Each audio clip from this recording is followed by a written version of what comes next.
according to Dean Marcelo Suarez Orozco of UCLA. It is carefully curated, timely, and thorough. It makes for a book every scholar of education should read with gusto and to much profit.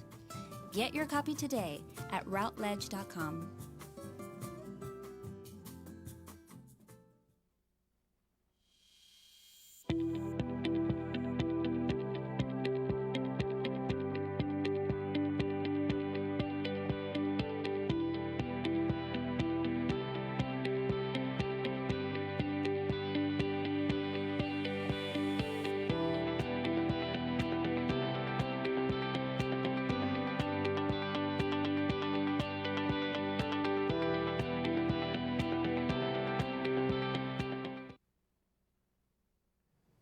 Hello, and greetings to you in the Lord Jesus Christ.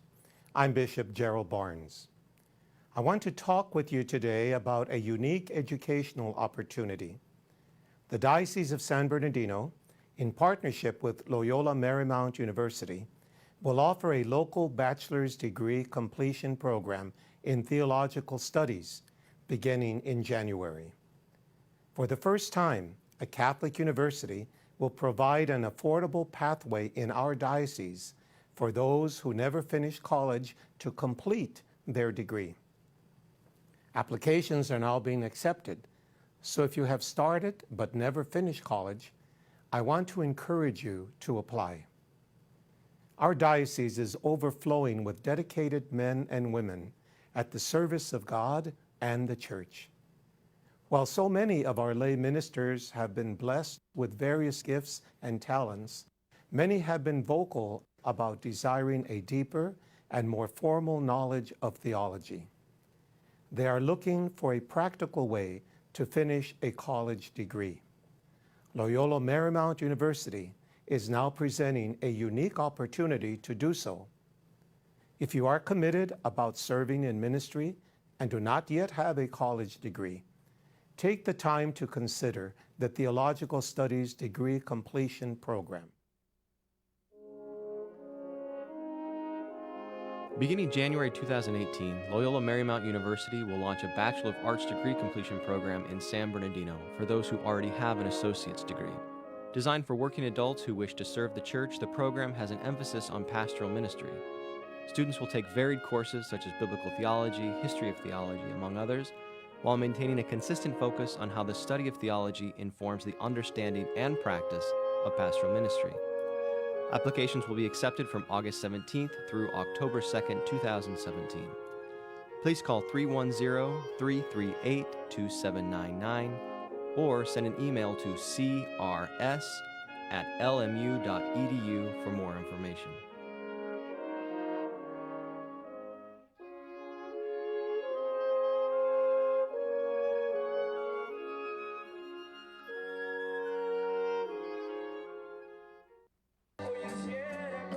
The 2018 Cardenas Festival was held on October 21st at Auto Club Speedway in Fontana, providing entertainment for thousands of music fans and also raising money for student scholarships. 12 years ago, we started the festival here at the Speedway. Today, just as big as ever, as many activities as ever. What is most exciting, of course, is that we were able to bring the main headliner, Ramon Ayala. Ramon Ayala, Josh Favela, and La Séptima Banda, which are our big performers.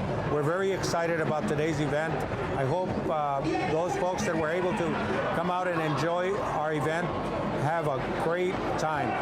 We're actually doing a scholarship specifically for our dreamers.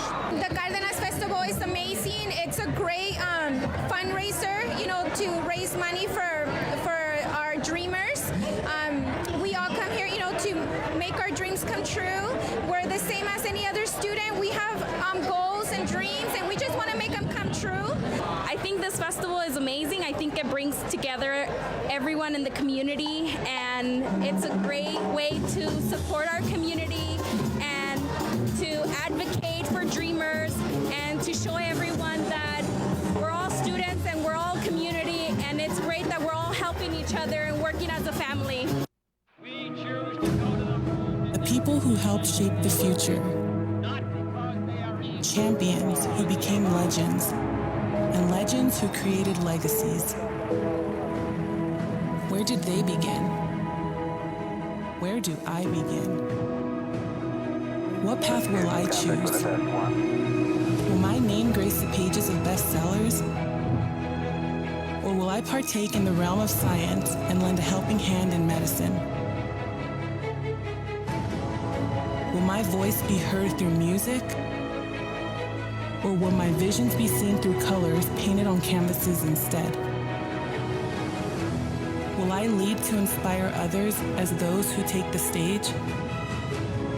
Or will I express myself through other paths which I've yet to discover?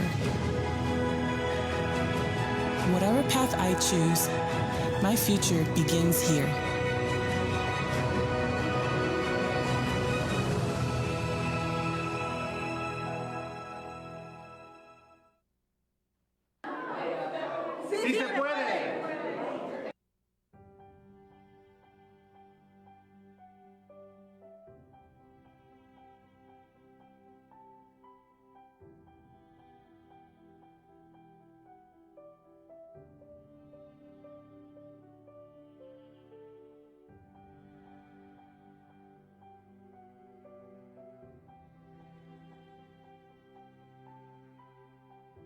Vine a California buscando para mi familia un porvenir.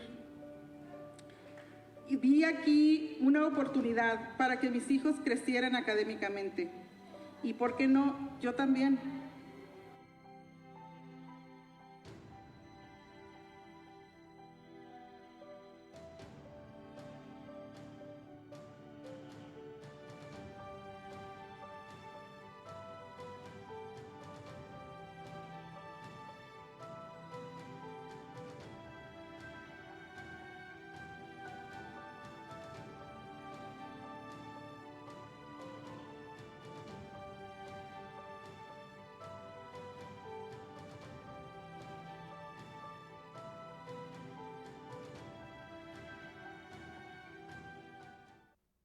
Caravana de un pueblo que busca su justicia y su dignidad.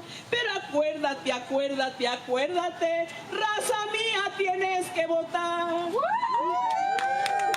Se ve, se siente, la raza y el pueblo está presente. No nos moverán, qué chula raza mía, no nos moverán como un árbol que está cerca del río. No nos moverán, qué chulas chicanitas, no nos moverán, qué chulas chicanitas, no nos moverán como un árbol que está cerca del río. No nos moverán. A ver, venga para acá, Chabelita. Cerca, mi sangre por ti daré yo. Soy pura americana y nunca me he rajado. Si quieren informarse, la historia les dirá. Qué chula es toda mi raza, qué chula es mi bandera. Si alguna la mancilla le parte el corazón. ¡Viva América! ¡Viva! ¡Viva América! ¡Viva! ¡Suelo bendito de Dios! ¡Viva América! ¡Viva América! ¡Viva! Mi sangre por ti daré yo. ¡Viva América! ¡Viva! Unidas vamos a vencer hasta la victoria. El voto es tu voz es tu ley. Entonces vamos a votar todos. Right, next question. Hello. Thank you for the talk. It was very valuable, and it's an opinion that you don't hear too much on campuses, as you said. But I'm still a bit perplexed by your idea that Republicans are somehow much more moral than Democrats. And I'm not American, I've been here just 4 years. But my opinion is that today, Democrats are much more concerned with what I would say are... That's right, we're back here for our afternoon session of the Latino Education Advocacy Days 2019. I'm Aaron Michael Sanchez. I'm Jeanette Sandoval. Yes, and we're just regrouping here. Yeah. If you're just joining us, this is our second half here on Facebook Live and YouTube Live. We want to say a big thank you and welcome to our afternoon session. There is a lot happening, including we're going to be talking about something very interesting next, the census. Oh, the census. We need to dive into that. Right. Remember the last census they did? I almost signed up on that because I think it pays well, by the way. It's a good, yeah, it's like a good, like, I forgot what the hourly rate, but it's actually, you go door to door and you find people. I never answer them. I don't answer them. Well, now we know I should answer that why, especially because the census counts. They do. And we're going to find out why it counts, what are the things that you need to know, maybe some of the misinformation that people have. I know there's been a lot of talk lately on the news that some things are being thought about being introduced. Some say it's not constitutional. We'll see what Chris Ashton's even brought up here today. Here at LEAD 2019. Pretty good stuff. 10-year anniversary, too. Yes, Which is yes. great How stuff. do I get it from? Yes. Also, we're going to then get our featured speaker of the day. Yes, Maria del Rosario, also known as Rosie. Well done. Yeah, Look at you. yes, she's going to be talking with us about what it was like raising Julian Castro and Joaquin Castro. Now, we had Julian here, I want to say like 4 or 5 years ago, I want to say. Not today. No, not today. Not today. Not today. But so we have questions about that. Former as well. mayor, right? Former mayor of San Antonio. And potential presidential candidate, from what I'm hearing. I don't know. That's the rumor. We need to find out. We need to get that verification. So, okay, I think we're ready for Enrique Murillo and the entire panel on Make Census 2020 Count. ¡Órale! Panza llena, corazón contento. How's it go? Algo así. Okay, we ate. We gave you a little extra time to get your burritos, thanks to Cardenas Markets. Okay, for those of you who are watching online and don't know what I'm eating, we have our local Cardenas Markets. So, but I'm sure in your area you have something similar like that. Welcome back once again. Now it's my great pleasure to introduce Adan Chavez, who is the panel chair and will introduce our next folks about the census. Adan is the Regional Census Campaign Manager, Inland Empire, for Naleo Educational Fund. All yours, Adan.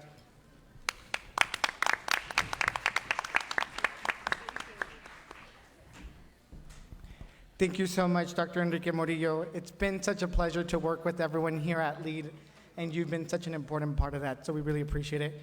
Buenas tardes and good afternoon, everyone. My name is Adan Chavez, and I have the honor of serving as your chair for today's panel, Hágase Contar, Make Census 2020 Count, which is very fitting for this year's LEAD Summit X, Su Voto es Su Voz, Everyone Counts. And when we say everyone, we literally mean everyone, including Latinos. But the Latino community has never been fully and accurately counted ever in any decennial census. There are so many barriers that really impact the Latino community, and they stand in the way of our full and accurate enumeration. Very young Latino children, for example, are frequently undercounted. In 2010, we learned that our census missed more than 400,000 very young Latino children ages 0 to 5, and there cannot be a full and accurate count of the Latino community if Latino children are disproportionately missed on their census forms. We thought that, however, we were going to have a better count in 2020 than we did in 2010, but now we have greater challenges that really truly put our democracy at risk. The Latino community is the nation's second largest population group, for those of you who didn't know that, as if we can't feel it in this room. And a failed count of the Latino community would mean a failed census. Vamos a reprobar el censo. Census is so important because there's really nothing more at the core and fundamental to our political process. This data is used to distribute billions of dollars worth of federal funding for programs and services that are critical for our children and our families. But the census is also important because it will affect our voice in Congress and shape the future of the state and country for the next 10 years. So, in order to learn what we need to do to make Census 2020 count, see what I did there? I have the distinct pleasure of moderating our conversation today and honor of introducing our panelists. From my right, first we have Dr. Arturo Hernandez. Dr. Arturo Hernandez is currently a partnership specialist for the U.S. Census Bureau and has over 2 decades of experience in public administration, creating and implementing healthcare service delivery systems in Latino and border communities, which includes the LGBT community. He has overseen and implemented binational federal, state, and county level service delivery programs and has led coalitions to establish critical HIV/AIDS services when county officials and other public health administrators were not acting. He received his doctorate in educational leadership at Cal State University San Bernardino, here, go Coyotes, a master's in advanced studies from UC San Diego in healthcare organizational leadership, and graduated from San Diego State University with a Bachelor of Arts in Public Administration. Please join me in welcoming Dr. Arturo Hernandez with a warm round of applause. Next, we have Ms. Quintilia Avila. Ms. Quintilia Avila is currently the Regional Program Manager and the Southern California lead for the California Complete Count Office Census 2020. This is not her first census rodeo. She forgot her hat today, as she was a team member of the California Complete Count campaign back in 2000. She brings with her knowledge of the historically undercounted populations in our state, but specifically knowledge on immigrant communities. She herself is an immigrant and understands the fear that's very prevalent among our state's immigrants communities. Previously, Ms. Avila was a research administrator where she managed over $5 million worth in medical research grants and has many years of experience in project administration, resource and staff management, people skills, and cultural competence, including complete biliteracy capacity in Spanish. Así que le hablan en español, eh? Ms. Avila completed her bachelor's from the University of California, Santa Barbara, and a master's degree in public administration at the University of Southern California. Please also join me in giving her a big round of applause. And I will say that both of our first 2 panelists, they're both from Michoacan, so arriba Michoacan, for anybody who is from Michoacan in our audience or is tuning in live. I needed to say that because or else there'd be severe consequences for me afterwards. Next, we have Ms. Jacqueline Martinez Garcel, who is the CEO of the Latino Community Foundation, which exists here in our state to unleash the power of Latinos. Ms. Martinez Garcel is a visionary leader who is passionate about elevating the voices of communities, pursuing equity, and using philanthropy as a catalyst for tangible, enduring social change. Her previous positions include being the vice president of the NYS Health Foundation and executive director of Community Voices. Ms. Martinez Garcel previously served on the IOM Roundtable for Population Health, was a board member for the Institute for Civic Leadership and Grantmakers in Health, and is on the KQED advisory panel. She currently co-chairs the National Latino Funders Alliance and holds a Master in Public Health from Columbia University and a Bachelor of Science from Cornell University. Jacqueline, we're super excited to have you today. Please, another round of applause. And finally, we also have Mr. Eli Flores, who is currently the California Director of Civic Engagement for the NALEO Educational Fund, where he manages statewide citizenship, voter engagement, and Census 2020 campaigns. NALEO Education Fund is the nation's leading nonprofit, nonpartisan organization that facilitates full Latino participation in our American political process, from citizenship to public service. I should kind of know that because I kind of work there. Prior to his current role, Mr. Flores served as a consultant for Latin America for Youth Build International, and he was the founder and executive director for Leadership Through Empowerment, Action, and Dialogue, or LEAD, the other LEAD, and an outreach manager for Grid Alternatives. Mr. Flores is a graduate of Claremont Lincoln University with a master's degree in social impact and received his bachelor's degree from Ashford University with an emphasis in organizational development. In full disclosure, Eli is our state director, which means that he is my supervisor, so please give him a warm round of applause.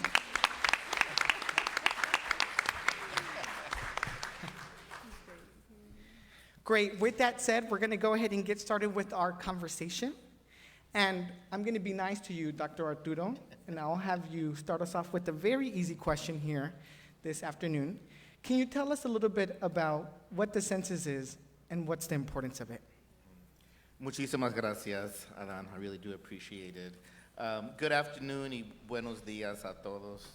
I'd like to, before I answer the question, I'd like to express my gratitude and blessings to everyone who has been involved in coordinating this summit, the LEAD Summit. You don't know how important it is that the Latino voice gets risen in our community. And it is for this reason that we have to make sure that the Latino voice gets heard throughout the land, both internationally and domestically.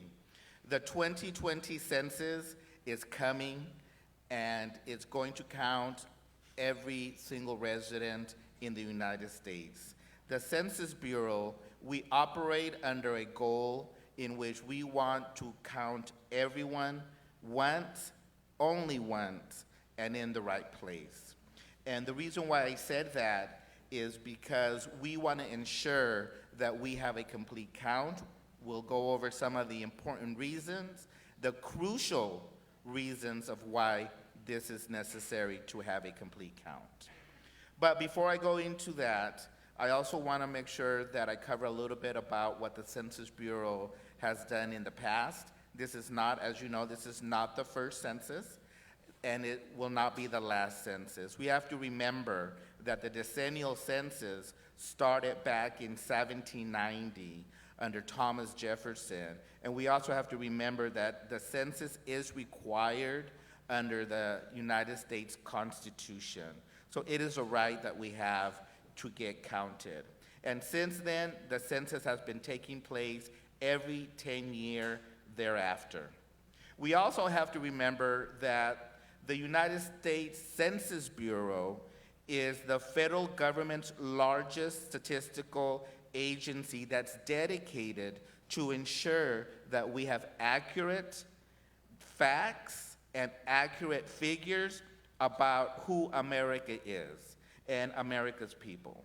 We are dedicated to providing these facts and these figures about people, about places, and about our economy. Right off the bat, let me start by saying that the data that's collected through the Census Bureau is protected under Title 13, which makes it very secured and very confidential to ensure that there's no question that we are going to uphold the most up-level security to ensure the confidentiality of the data. We also have to remember that the U.S. Constitution requires that we do this every 10 years. Why is it important? It's important because the information that's collected from the census is information that is used in your own communities. It's information that's used, it's the data that's used to be able to bring down federal resources.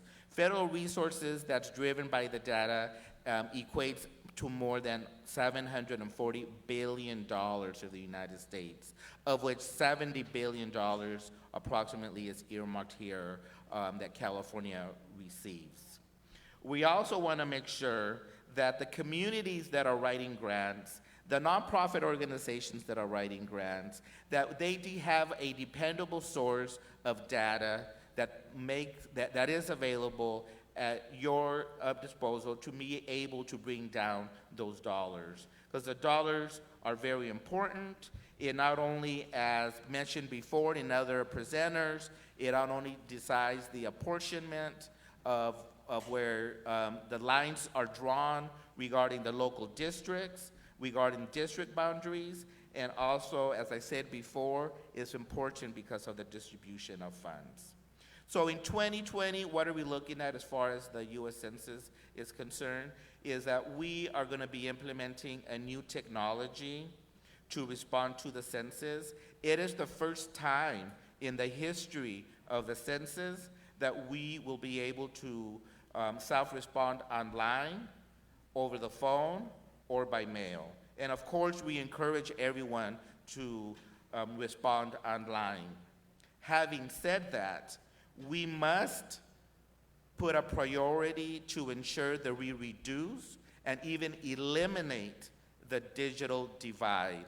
understanding that not everybody has access to the internet, and that not every community, particularly marginalized communities that are secluded or isolated, we want to be able to give them the opportunity to come and self-respond. And in order for us to do that at the Census Bureau, we have prioritized a framework that we call CPEP, the Community Partner Engagement Program. It's through CPEP that we have to make sure that we work with trusted partners in the communities, and working with those trusted partners, that there is a trusted messaging that is given out to our local communities, and through the trusted messaging about the importance of the census, that we engage trusted communities to make sure that everyone feels that they can come to the table. And as our previous speaker was saying before in another session, it is important that everyone shows up, sits at the table, and gets counted. Because it's not only about just doing a head count. It actually, through the data of the census, is a snapshot of America. And again, I'm going to keep saying this, it does have a direct impact on the distribution of dollars that come into your community. So our nation's future is shaped in part of the accuracy of the data. It is only through the accuracy of the data that's collected by the Census Bureau on the nation's population that looks on its racial, ethnic, and national origin groups. So again, having an undercount, as Adam had previously mentioned, an undercount of the population would have very severe implications, and it could skew the data that are used in order to determine how those congressional representatives are assigned for each state. In California, as I mentioned before, $76 billion annually is crucial in federal funds. And this is important because these funds support programs and services that are critical for children and families. They're critical because it includes Medicaid, supplemental nutritional assistance programs, Title I grants to local education agencies. So in order for California to receive its fair share, the Census Bureau must master the difficult task of accurately counting the state's dynamic, diverse population. Having said that again, I want to make sure that the Latino community is part of being engaged into the process of what it means and how powerful it means to get counted. The Latino community, as some of my colleagues will also break down the power behind the number of Latinos living not only in California, but when we look at the nation, Latinos are now 58.8 million strong, and 1 out of every 6 American resident is Latinos. Latinos are the nation's second largest population group, and an accurate data about the Latino community are critical for our country's economy, its social and civic well-being. This will be an opportunity to get counted. The money that we get through that census count, it's so important to ensure that we spread the news to our families, to our relatives, to our neighborhood, and throughout their communities, because when a person decides that they do not want to fill out the census form, we're looking at about an estimated $2,000 per person per year.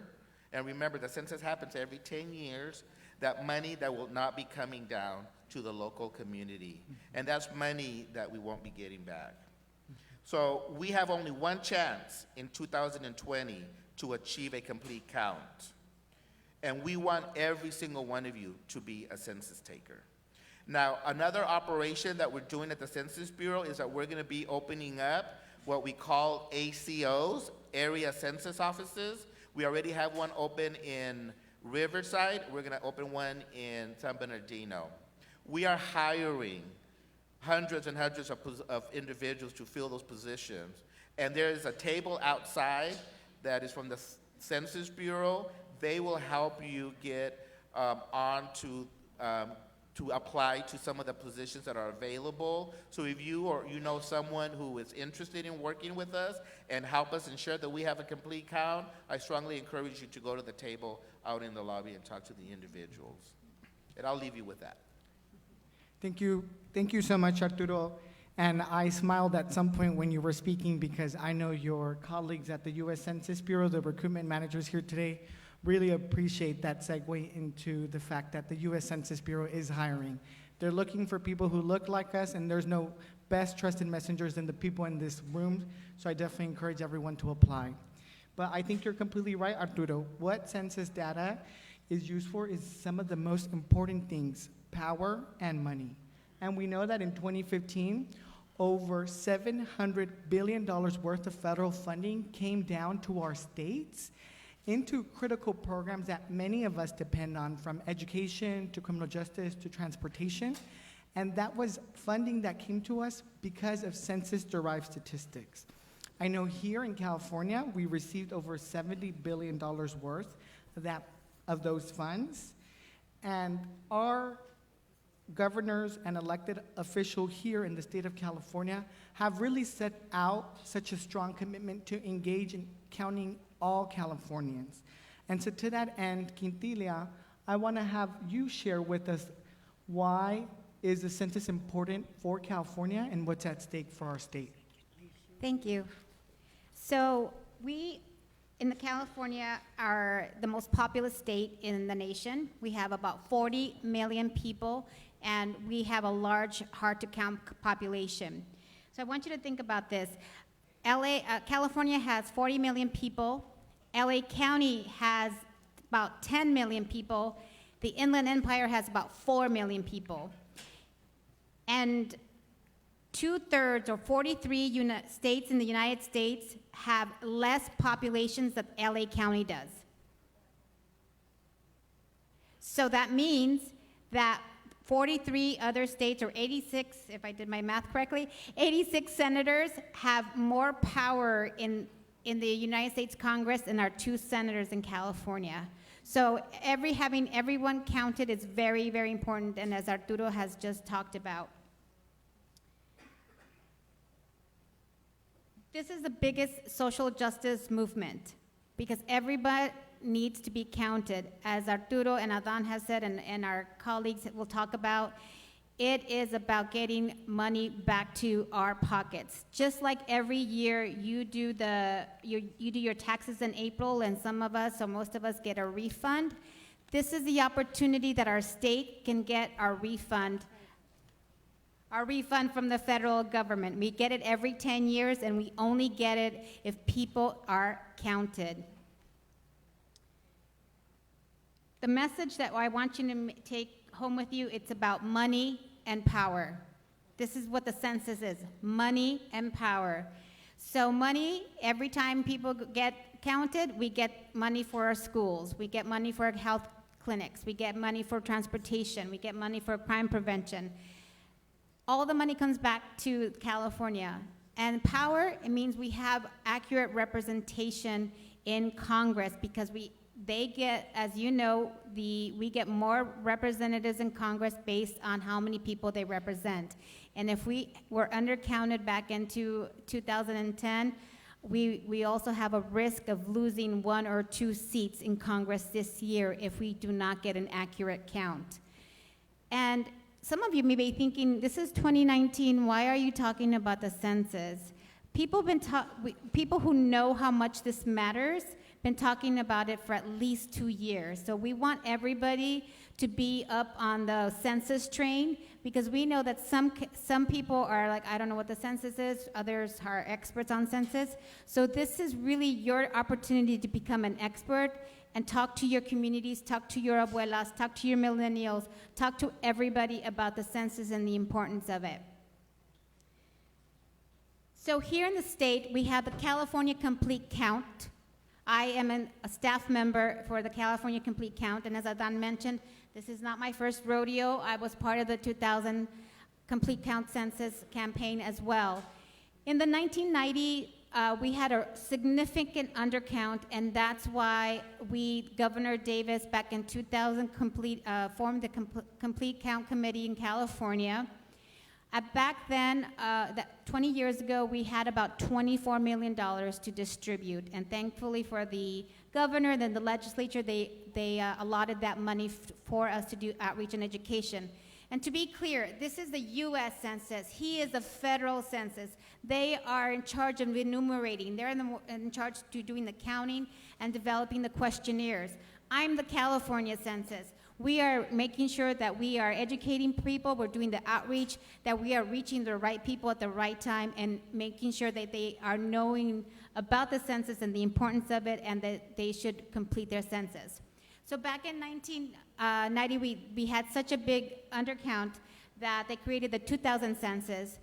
In 2010, they created another census complete count, but unfortunately, we were recovering from the recession, and we only had $4 million to distribute for the state. So in 2000, we had $24 million. In 2010, we had $4 million. And so far in 2020, with the two governors who really supported us in the legislature, we have up to $154 million to work with. So we have a lot of support from our legislatures, which we're very thankful, because they know how important the census is. If they wouldn't put over $100 million, over $150 million into this work, they wouldn't do it if it wasn't important. So that's why we're here today. With the state, we're doing a couple of things. We have 58 counties in the state of California, and we've broken that down into 10 regions. This is region number 7. Riverside and San Bernardino is considered region number 7, and I happen to be the assigned person for region number 7, hence why I'm here. Thank you, Adan. We also have allotted money to our counties. We said, hi, would you like to have some money? And they said, yes, thank you very much. So we gave them money based on data, based on what their hard-to-count data is. And so we've started to give out money to the counties, and they will do education and outreach to their counties. We've also had 2 bids for administrative CBOs to do a regional work in every of the 10 regions I just mentioned. We also just awarded community-based organizations to do outreach to specific hard-to-count communities, Latinos, immigrants, low broadband coverage areas, farm workers, et cetera, et cetera. We also have a sectors manager who will focus on all the sectors. The regions tell you where people are. The sectors is how to reach them through the WIC clinics, through the DPSS, through all the social service agencies, through the unions, through the business entities, the chambers of commerce, the technology, and the other sectors that I apologize, I don't remember at this moment. We also have education. We have a person who's focusing on 0 to 5, the K through 12, and community colleges. We have already worked with the chancellors of the CSU and the UC system.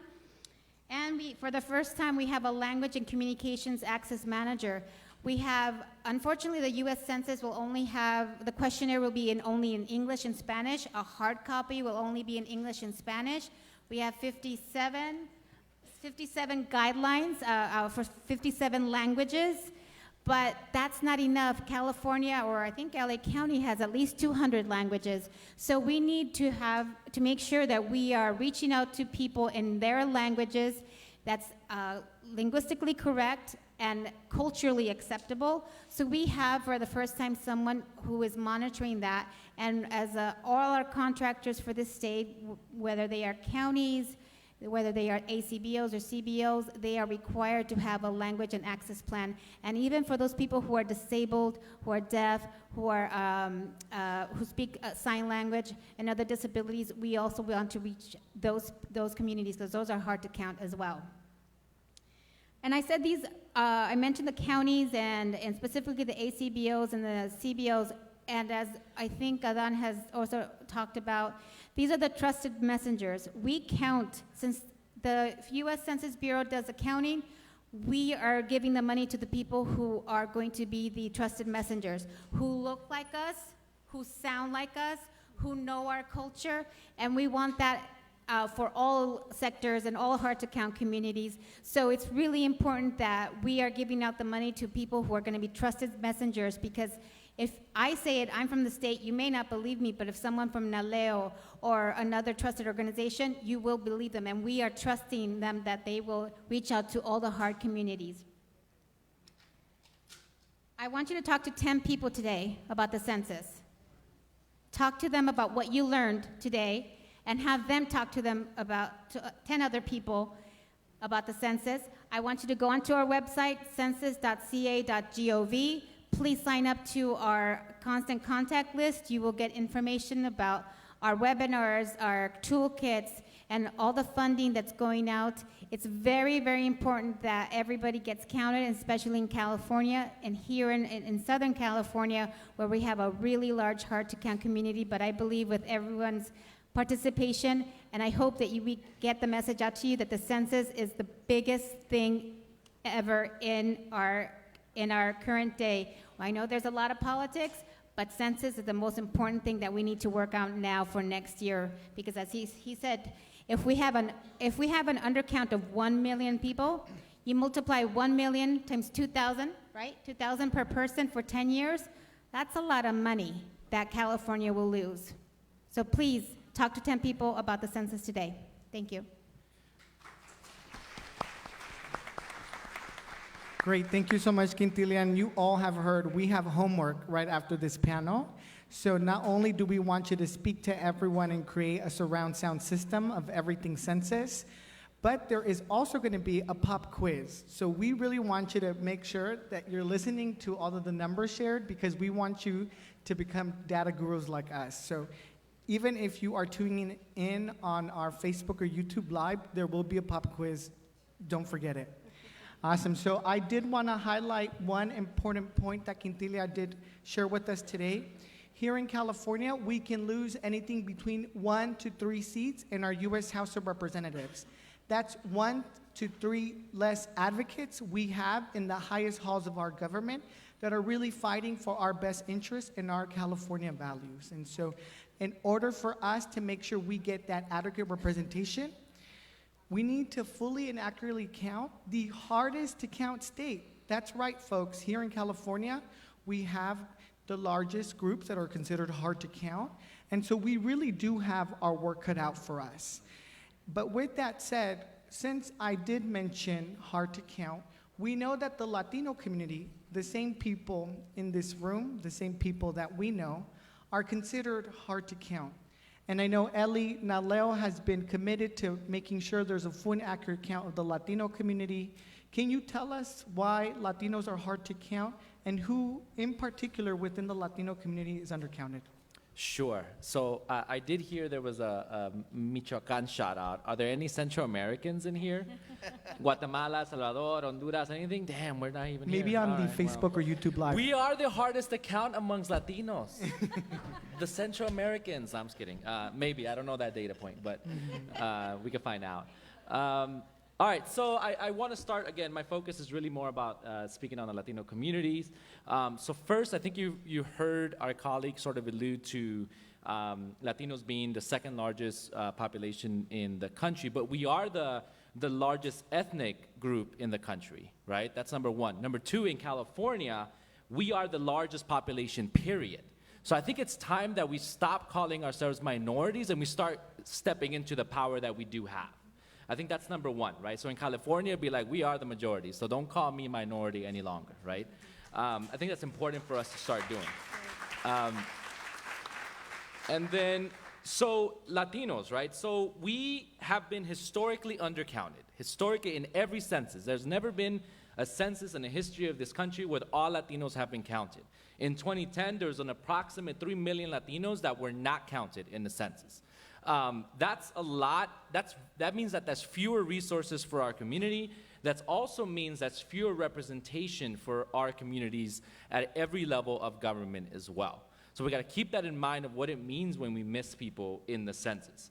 So why are Latinos hard to count?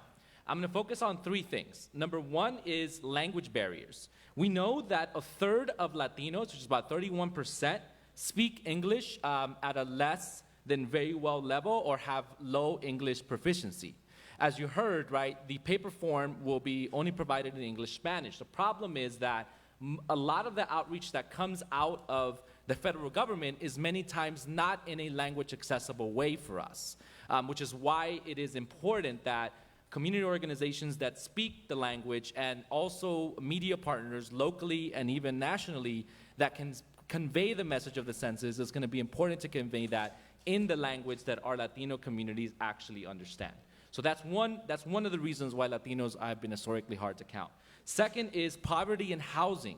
So we know that our communities, if you know my community and my family, you know, some of us may live together in one house, some of us may live in a converted garage, don't tell the county that, you know, and many times a lot of our families go undercounted because of those reasons too. They're not counting us in our special converted garages, and they're not counting multiple families in one home. So that's another factor of why Latinos have been historically undercounted. Last is immigration status. So we know that more than a third, about 34% of Latinos are foreign born. A huge part of that is the population that is undocumented. The historic sort of negative political rhetoric that has been around immigration, especially even now, and the fear, right, of our communities having about detention and deportation really reduces the participation amongst the immigrant population. And the immigrant population is a huge part of our Latino communities. So these are factors of why we historically have been undercounted. On top of that, then you can talk about the lack of investment that on all levels of government have had in our Latino communities. And so you group that together, and then you understand why we are not historically have been counted accurately.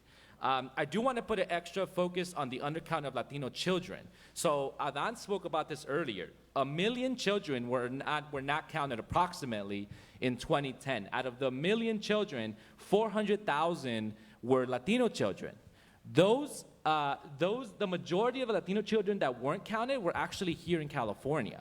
California is probably has the most hardest to count Latino children population of any other place in the country. And why? So we've done a little bit of research of trying to understand why that is. So there's a couple of things that we've sort of have come across. One is many parents just don't know that they have to count children, right? They may not just know that information. So it's important that we get that ahead to them and say, you must count your children. Number two is I've also discovered that a lot of parents, because of their immigrant status, they just don't want to count their children, right? They don't want to count anyone in the household. They're like, I don't want to respond. I'm afraid, and this is why I'm not responding, and I don't want to count my children because I don't really want to tell the government how many children I have. These are factors of why people also decide to not respond or to not count children on the census. Some of the obstacles have already been sort of alluded to, so I'll try to quickly go over some of these other additional obstacles that we have.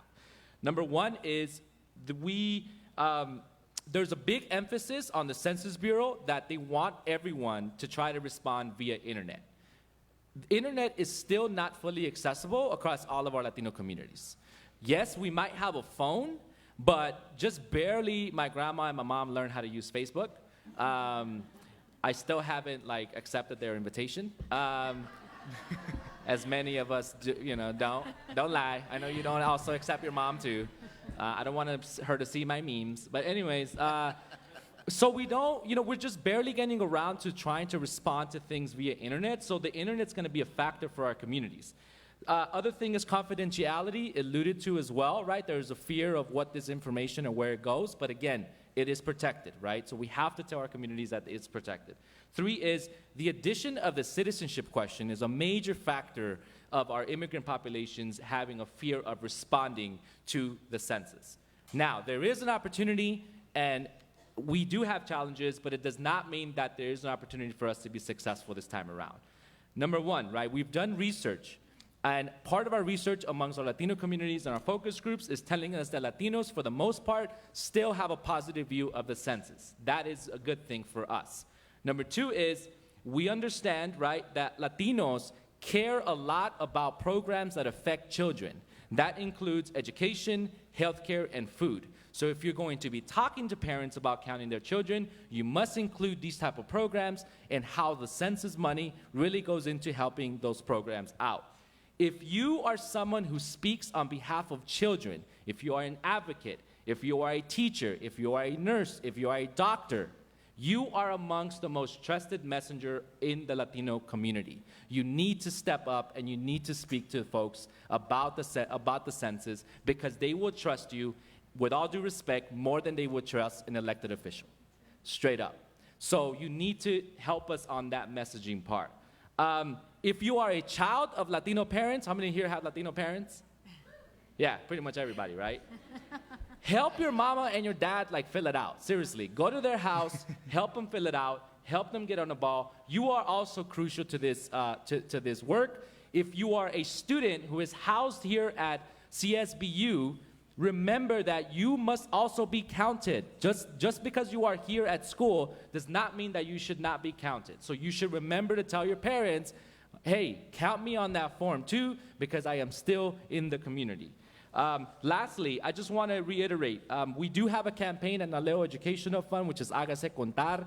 Our campaign will focus on ensuring that Latinos get counted in the 2020 census. Please visit our website.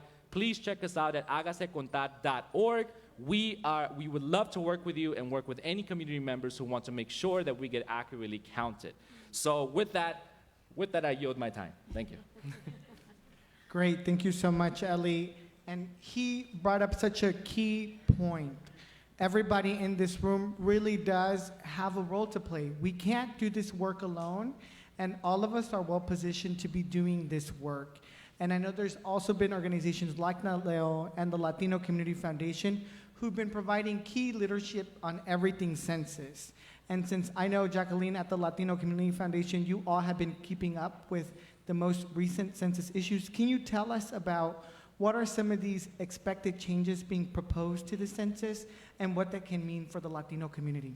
So Ellie touched on a lot of them. And the most important one is that this is the first time in our history that the census is going to be filled out online, that it's the primary source of getting it done. And in a place like San Bernardino, where 1 out of 6 people still doesn't have internet access, that's a real issue. And so if we have it, then it's our responsibility to knock on our neighbor's door. If we have a business that we own, to make it available and easy for people to actually fill out their census right there and then. If we work at a health center, let's ask the people who work there to make a kiosk available so when people come in, they can fill out a questionnaire that takes 10 minutes to fill out. And to Quintilia has already said, it's once every 10 years and it is our tax return. This is our money. We keep saying resources back into the community. It is our money. And when we get ourselves seen and counted, we're just bringing back home what's already ours, which is why it's so important that we make sure that our families who don't have internet access get it covered. The second big change is that we are living at a time right now where the country's face is changing. California in 2014 became the state that has the largest number of ethnic, more than 50% of the population in California is black or brown. Latinos make up 39% of the population, 15 million strong right here in California. And there is some folks who are actually a little scared that that number is growing.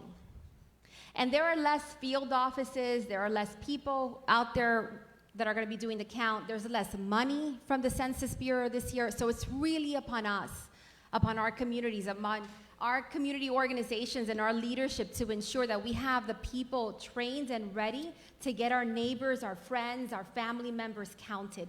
It is so critical that we make up the difference for the fact that this is one of the censuses that's less funded than it has been in decades.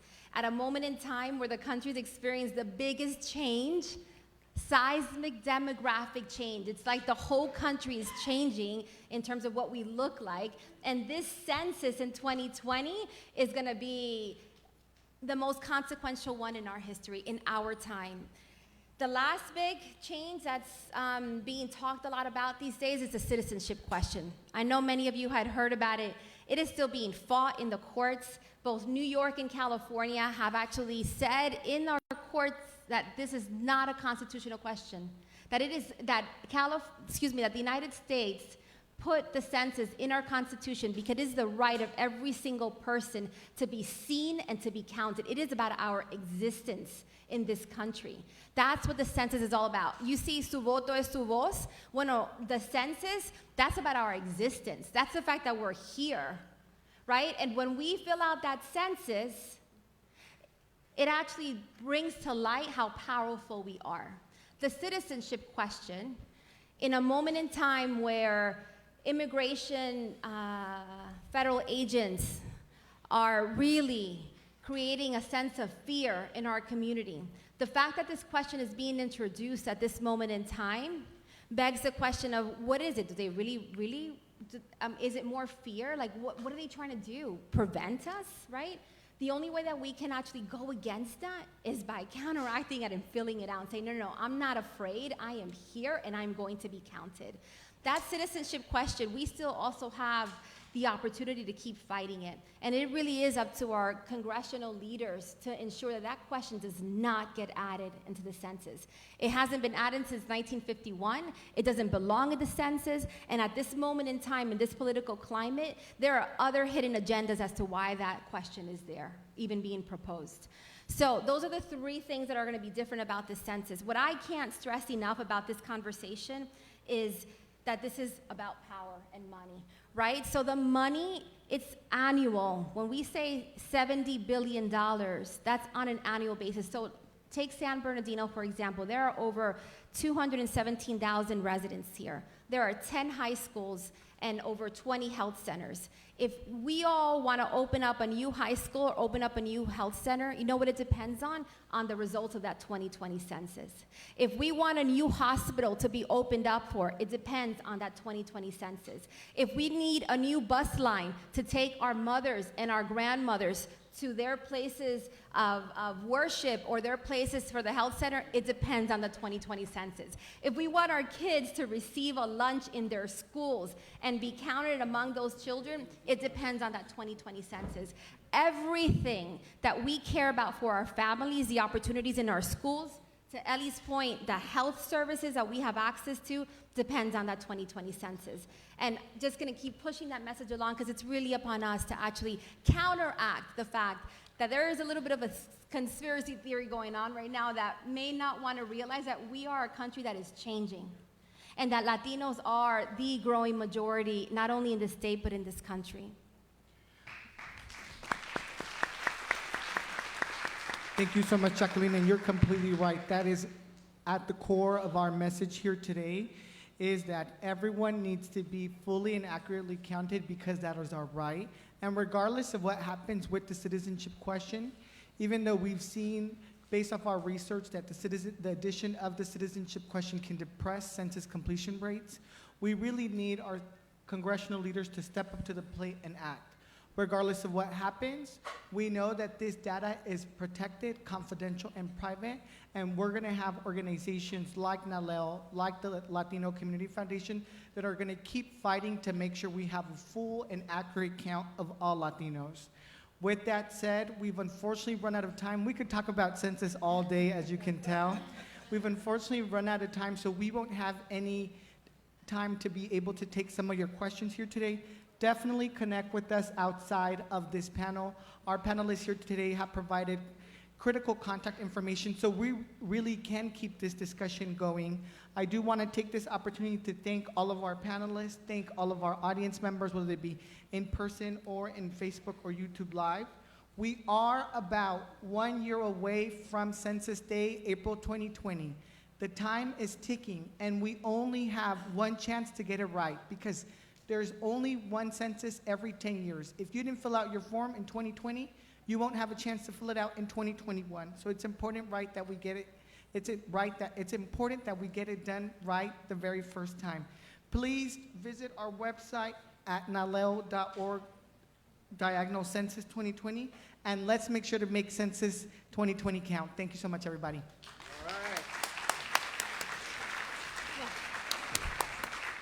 Oh, thank you once again, panel. We're gonna switch quickly. We're gonna ask the panel if you can exit this way to my right, exit to the right if you can.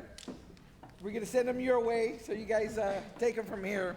I would like to point out that first of all our panelists donate their time. They volunteer their time. So we just need a few minutes to switch. It's all yours. All right, well, we appreciate that. And yes, we are streaming live here on Facebook and YouTube Live.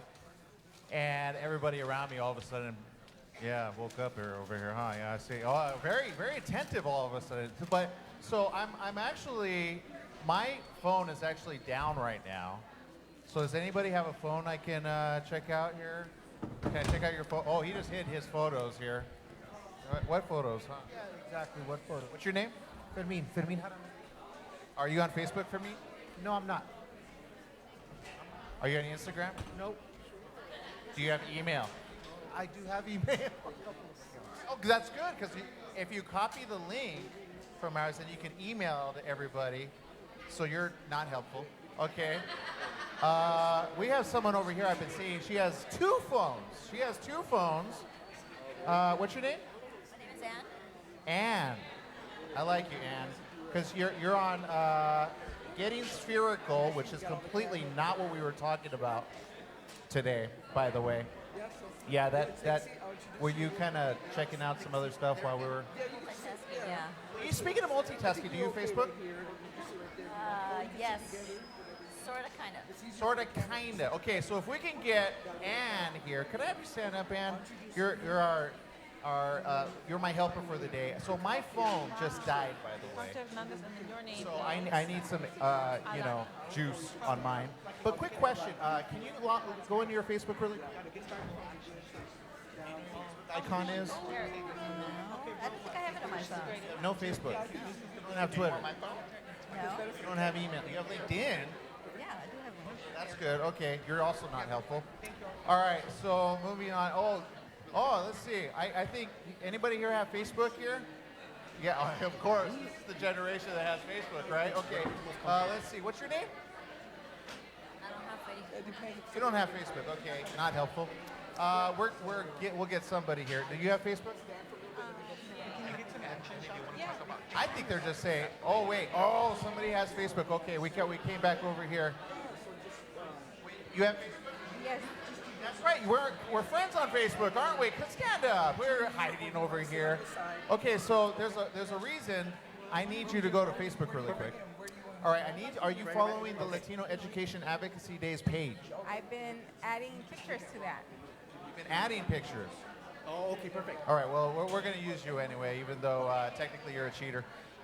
So go to the Latino Education Advocacy Days. Can everybody do that as well that's in the room that has Facebook? So go to Latino Education Advocacy Days on Facebook. Very simple. Because we're doing something very interesting right now, which is, we just talked about census and everything. We want to get everybody to do that. So it starts with somebody actually, yeah, there you go. Go to Latino Education Advocacy Days. Go to the video that we have that we're streaming live, which you'll see yourself right now. It really is. So that everybody follows you. What's your name? Josefina Canchola. Okay, Josefina. You got to follow Josefina. We're going to see if she does this. Just scroll down. There you go. Scroll down and share. Share now. And now you let your family know that you're not at work. You're actually here. So good job. All right. Very good. All right. Jeanette? My mic is, there's the mic. I have Dr. Hernandez here. Hello, and congratulations. I hear you just graduated here from San Bernardino. Yes, I'm an alumni here. I'm a Coyote now. So I just graduated last month, and I'm so happy.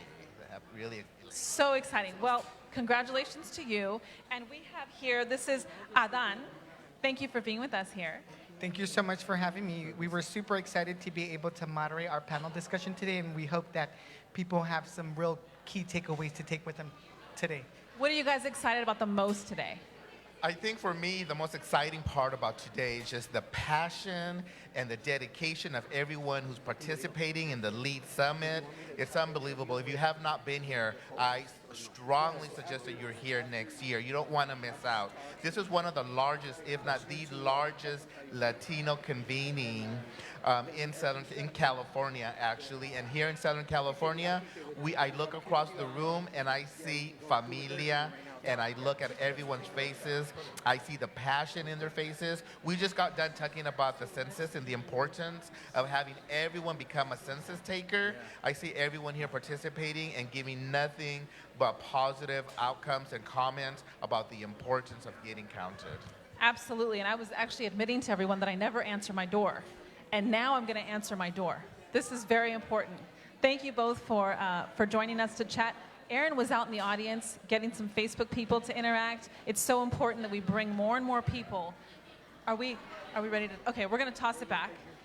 We're going to toss it back right now. But thank you both for being here, and congratulations to you, Doctor. Yes, I'm so happy. It's very, very happy, and mostly because it makes my family proud, and it's something that I wish my mom and dad would have been here to see, but I know that they're watching from above. Oh, I bet they are. Congratulations to you, and thank you both again for being here today. And we're going to send it back. I think we have some exciting things coming up. Yes, that's right. So I got a chance to find out half of our room doesn't Facebook, by the way. Not a very helpful room. Do you for guys somebody that needs to get on Facebook? All right, so it is that time for the next part of our afternoon. Back to you, Doctor. All right, thank you once again, Aaron and Jeanette. Thank you, thank you, thank you. Háganse contar. Okay, I would like to now turn it over to Dr. Alejandro Hassan, who 7 or 8 days ago defended his dissertation. So es el doctor Alejandro Hassan is an associate professor of speech communication studies in the College of the Desert, and like I said, just successfully defended his doctoral dissertation, cohort 10, in our campus educational leadership program here at CSUSB. Okay, so ahí está, doctor, all yours.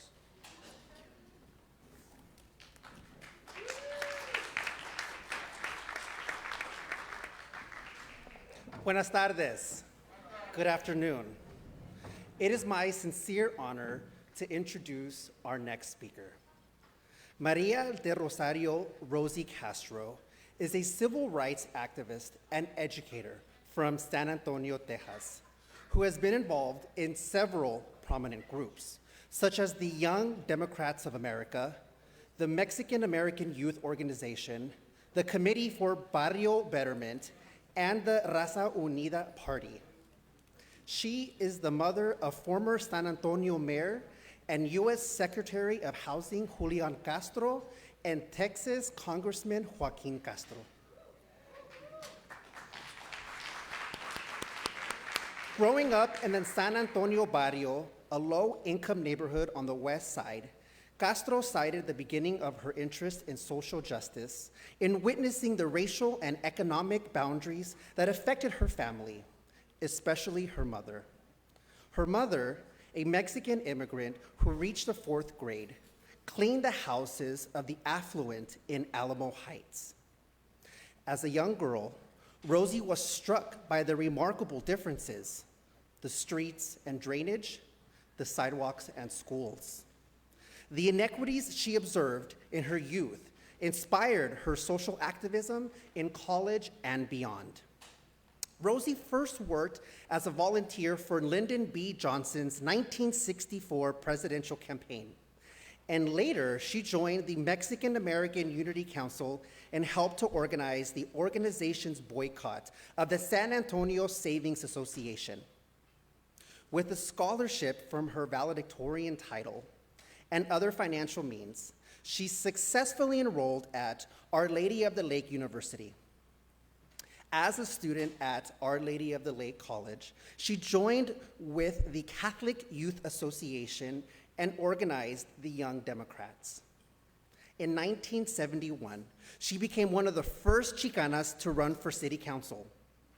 She helped found the La Raza Unida Party and became its Bexar County chair.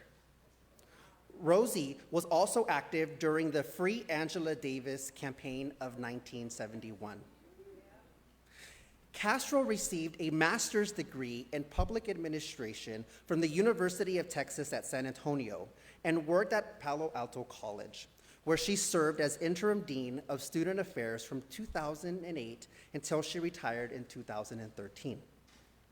Rosie's belief in the importance of education remains as strong today as it did more than 50 years ago and continues to advocate for social justice.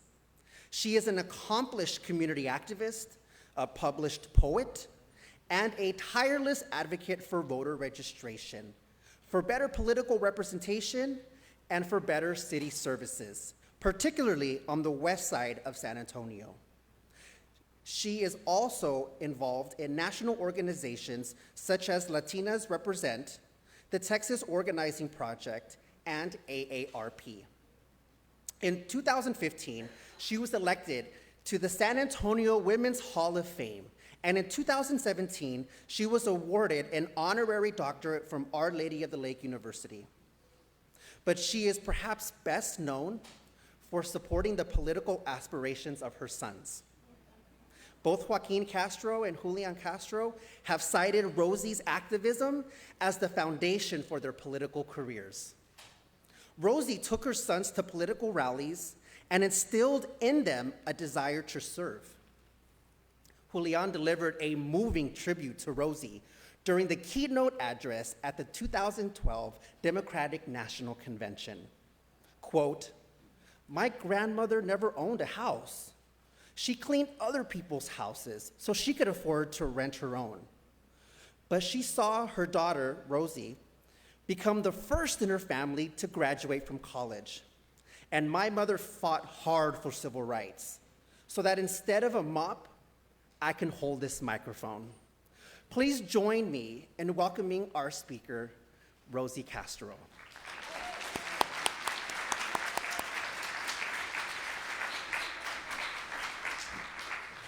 Thank you, Doctor. I really appreciate that. Can you hear me? Is this mic on okay? No. Nope? Okay. I'll stand up. Is this better? All right. First of all, let me thank you for the invitation. It has been a real pleasure to be with you. This conference has been so well organized. I've enjoyed it so much. And I really can see how much goes into putting something like this together, because several of us, including Jane and Dr. Ellen Clark, worked on a conference last year that we held in November, which marked the 50-year anniversary of the conference held by the U.S. Commission on Civil Rights on Mexican Americans. For the first time, 50 years ago in 1968, a conference was held in San Antonio because they needed to understand who these people, the Mexican Americans, were. And so we commemorated that, and that took about 2 years or more to plan, to find the funding for.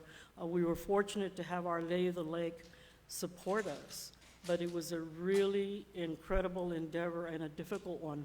So for you all to have sustained a conference year after year that gives information, that gives hope, that gives fellowship, that is nothing but a labor of love. And I hope that we all understand that labor of love. I've really enjoyed it also because in our November conference, I didn't get to go to anything. I went to maybe a couple of things. I've had so much fun listening to your ideas, listening to what you hope to do, listening to what you've already done.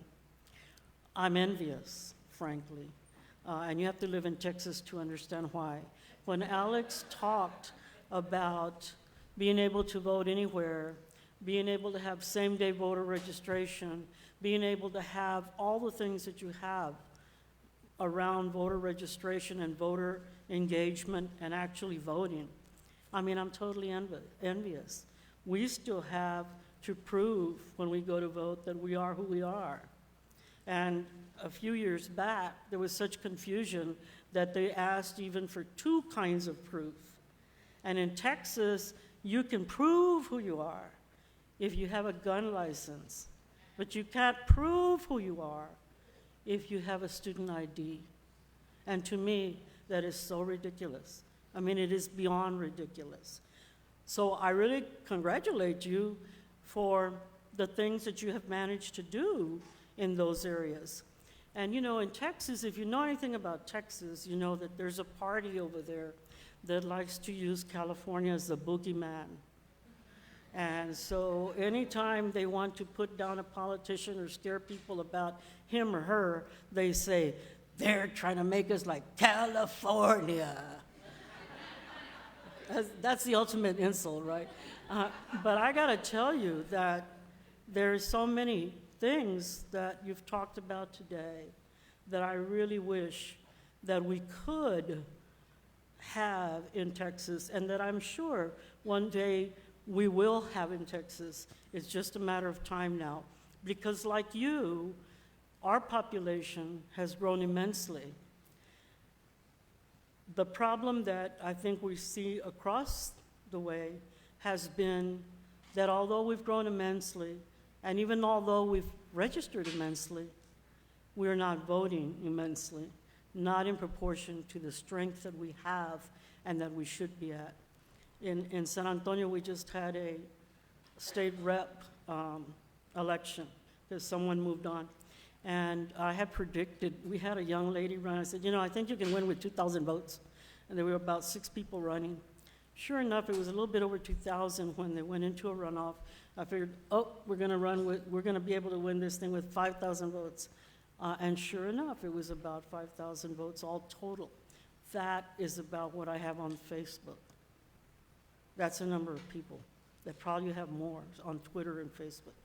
How does that make sense that we elect these important officials, school board, with 2,000 votes, when there's a population of over 100,000 in that district? So the topic that you have chosen is very appropriate. And I just want to tell you a little bit about why our family got involved both with 2 things. First of all, education, and then secondly, with voting, with government, with public service, and with the belief, the firm belief, that in this country, if you are not at the table, you will not be counted. And so I'm hoping to talk a little bit about that. First of all, let me look at education. My mom came over from San Pedro, Coahuila, because her parents were both had passed away. So she was orphaned at about 7 years old, along with her 3 or 4-year-old sister. They came because in Mexico, their grandparents could not support them. They had been sent to one family and another, and they just couldn't support them. So there was a family, Garcia, here that was a distant relative. They said, we'll take the kids, however, they cannot live in the same household. They'll be living in 2 different households. So my mother, who had lost her parents, then also kind of lost her sister. And so she lived with this family, whose head of the family, Mr. Garcia, was a musician. Now, you don't make a whole lot of money, but he was able to maintain enough so that collectively the family was able to, at some point, buy a house. And mother was living there, and the Mr. Garcia's wife, Mrs. Garcia, who had been a second mother to her, then passed away as well within a few years. So again, she had lost someone. She had started school and was pulled out of school at 3rd grade. Okay? So she spent her life learning how to read and write in English and Spanish. But she didn't have the education that would support her in a career of anything other than the things that she could do well, which was to clean house, to cook for people, to babysit, and she did a lot of babysitting. But because of that, she always, and the Garcia family, always kind of pushed that idea that if you want a life in this country, you're going to have to get a good education.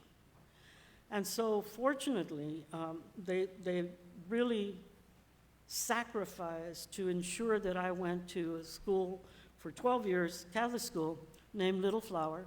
My mother cleaned the offices for the priest. My guardian, Maria Garcia, worked for the priest as a secretary. So one of the things that I feel happened as a result of that Catholic education was a couple of things.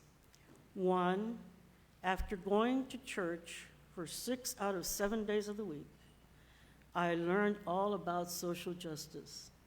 And I learned all about the Christian principles of loving one another. I learned about the fact that we are all brothers and sisters. And that's something that kind of always stayed with me.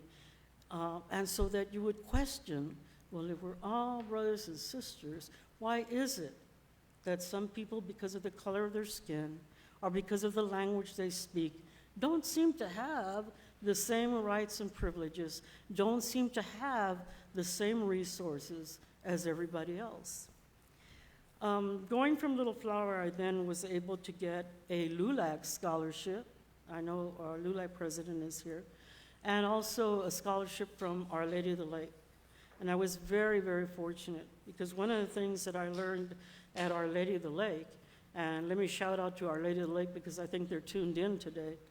One of the things I learned very early on was that I got a mentor, Dr. Margaret Kramer, who taught in the bilingual education area and was very famous for doing that because it was the beginning then of bilingual education. It was the beginning of finance for college. Many of these things were just starting because when I graduated from high school in 1965, there was in Texas at that time an 80% dropout rate. 80%.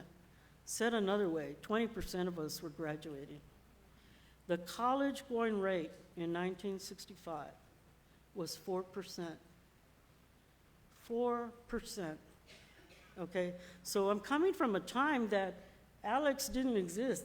We didn't know any doctors, PhDs. We didn't know. I mean, I think there might have been one at UT Austin, maybe a couple of them, but I didn't know them.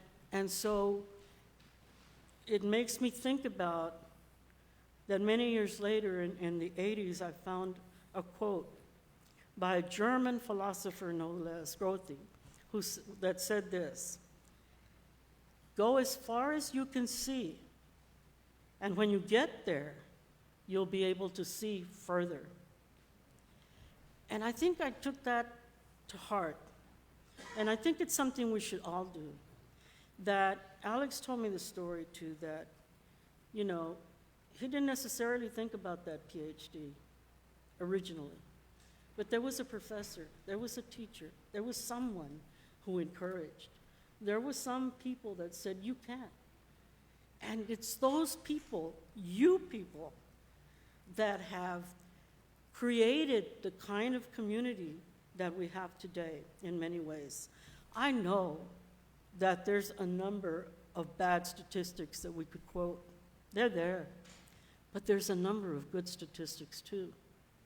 Because we have had the dreamers, and we have been the dreamers, and we are the dreamers, both those that are waiting on citizenship and those like Willie Velasquez, and those like Jane Velasquez, and those like Ellen Clark, and those like Dolores, and those like Ms. Mendez, and all the people who have been able to dream despite not always having the resources.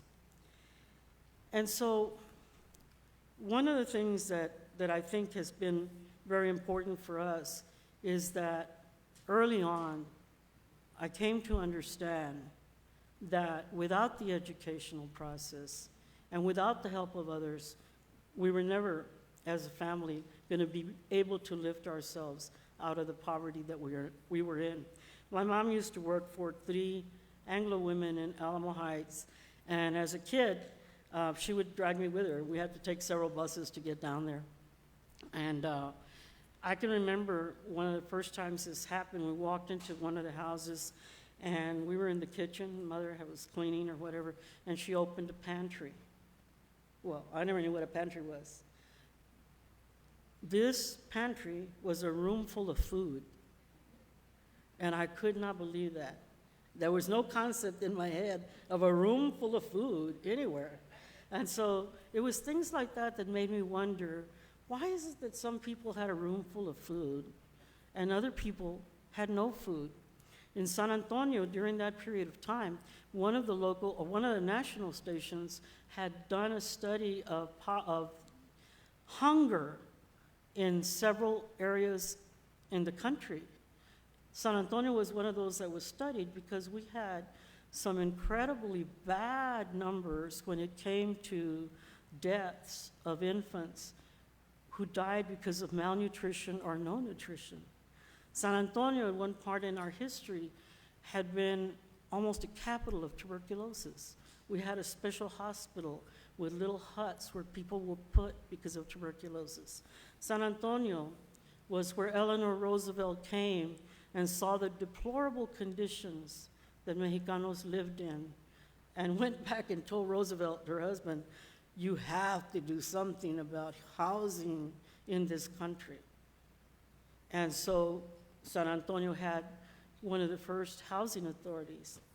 And just as an aside, I worked at the housing authority for a number of years. The commissioners at that time, which is the equivalent of a city council now, voted that you could build public housing only on land that was unusable for anything else. And so years later, you have the situation where methane gas starts to leak up from where the housing is. And that was the reason why they had been built on landfills and things like that, because it could not be built on good land, prime land. So San Antonio and the Mexican-American population, I think, has had its share of things to overcome. And growing up in that, as Willie did, as Mario Compián, as many of us did, we had to ask ourselves, could it be that this was because we were less than other people? We didn't think so. Could it be because we didn't serve in the service, in the armed service, the way other people did? We weren't American enough? Nope, we had one of the highest percentage of Medal of Honor winners in every war. Could it be that somehow we were deficient? And I think we found the answer to all of those were no. The answer to all of those were, it's obvious that things are not going to change in this city or across Texas unless we ourselves take hold of our own destinies and we change it. And I think that it was not new to our generation. Before us, there had been the Albert Peñas, Joe Bernals, and a whole group of Latino politicians that tried to make changes. But we were the generation, like many of you may be, that was angry, that was no longer going to come out hat in hand and tell anyone else that we were going to follow their lead. We wanted something better and something different, not just for ourselves. Most of us at the time in the 60s did not have children yet, but we were thinking about those children that we did not have. We knew that one day we might, and we knew that we didn't want the conditions that we had lived under to be the conditions that our children would have to live under. And so many of us, and this is the thing that happens, I think, that has happened over all our history, many whose names are not remembered were part of a movement that changed things just a little bit more. In the foundation, sometimes I've worked with the Area Foundation in San Antonio. They're the people that give all this money, right? Which we don't get. But at any rate, they talk about a thing called collective impact, okay? And when I was at Palo Alto and was heading up interim dean of student success, what I saw was we're getting money from the state because our numbers were so low of kids graduating from high school, going to college. And I'm at a junior college where the majority of Latinos go. And we were watching all these different programs. Puente had come into Palo Alto. We had other programs. And as time was going by, we were beginning to see the changes. We were beginning to see Texas then have more people graduating from high school. have more of our students going to college. And I thought, you know what? That's what this is, collective impact. It is the impact of all of us individually and collectively. And the number of us doing that for a long period of time, it is that that brings us to a better outcome. And I think that you can certainly see that California did that. I was envious because when you took on that proposition, you also unleashed the force that I would like to see unleashed in Texas. I could tell you about some of the things that, there were so many things that we did during that time, but let me tell you a little bit about my sons. My sons were born in 1974, and that was right about coinciding with Raza Unida was now waning. We had to apply, we had to be able to create Raza Unida on a ballot by getting 10% of the people who had voted 2 years prior in a gubernatorial election. To do that, we had to go door to door to people. We did that in the Chicano barrios. And we go and say, if you sign our petition, and they could not be people that had voted Democrat or Republican. If you sign our petition, did you vote? No. Well, would you mind signing this petition? This is the reason why we're trying to be a party. Look, this is our platform. And our platform really was about changing what had been those bad indicators for our community. Our platform was greatly about education as well. And so some people would sign, and we got enough signatures to get on the ballot. And so we're on the ballot. The state gives us some money to run primaries. And we're as young as many of you that are here now. We don't know shit about the rules of how to run an election. We don't know what you're supposed to do to run an election. We don't know how you handle that money and how you better not handle it if you don't want to wind up in jail. And so we set up people that were training folks that wanted to help us run these elections. And we had to run these elections in the same places that Democrats and Republicans were running these elections. And so we used to like to say at that time that, we read that election code backwards, forwards, and in our sleep. And we could tell you anything that was in it. And I think what that taught me is that if you want to beat something, if you want to do better, then you better be well prepared. You better know what you're talking about. You better know your data. And one of the things that happened to a lot of us as young people when we did that, it showed a number of things. One, you can do it. And two, it left you with a lifelong understanding that if we were ever to make any radical changes in our society, they were going to have to be done through the political process. That was my belief, and it continues to be my belief. In 1974, a number of things were happening. One of our first gubernatorial candidates, you may know, was Ramsey Muniz. And of course, he was then arrested. One of our next candidates was Mario Compian, who was my compadre. We ran together in '71 for the Committee for Barrio Betterment for City Council. And he now heads a group, Academia America, that works with the immigrant groups that are trying to become citizen. He works with them with the cards and everything else. And so during this period of time, I was about to have children in 1974. And though I had been working and giving some of my money over to Raza Unida Party because I had chaired the party, I suddenly had to switch from an activist with no children and a person who found it hard to find a job because though I'd be in the top 3 all the time, they were afraid I might complain to the EO or somebody. I would not get the job. I had to switch now to being a mother that needed to take care of my children, that needed to earn an income. And it became a very difficult switch. But it was made very joyous by these two guys, these twins that were born on the 16 de septiembre. So, yeah, if you're ever in San Antonio around that time, we do a yearly party. And this coming 16 will be their 45th birthday, so we'll have a big celebration. But as very little, you know, first of all, their dad came to live with us for about 8 years, and then he left. I had gone back to school because, like I said, I couldn't get a job despite the fact that I had a BA. So I decided that a friend of mine had found this ad in the paper and said that masters will pay for your masters. Oh, okay, let's go check it out. Well, I wound up staying. She decided to go after something else. And I got a master's in environmental management at UTSA.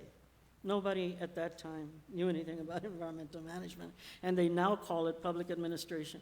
But at any rate, it was that degree, going back to education, that degree that made all the difference in the world for me. Because now I had to intern, and I did that with the city of San Antonio. And along with me came these two little boys that couldn't think of anything better to do for the summer, and would have to wait for me until I finished work, basically, during the summer and whenever they weren't in school. And so they got to see everything around there. They got to know everybody.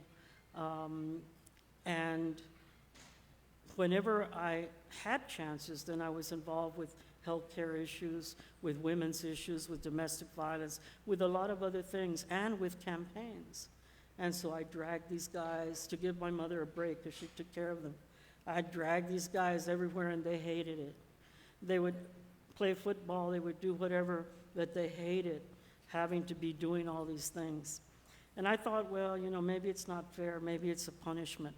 But years later, for any of you that drag your kids to things, years later, what I saw was this polish, this ability to talk to anybody. From these two kids that wouldn't talk to anybody, they were so shy. This ability to talk about issues, this understanding of the issues we were talking about, because they had come along.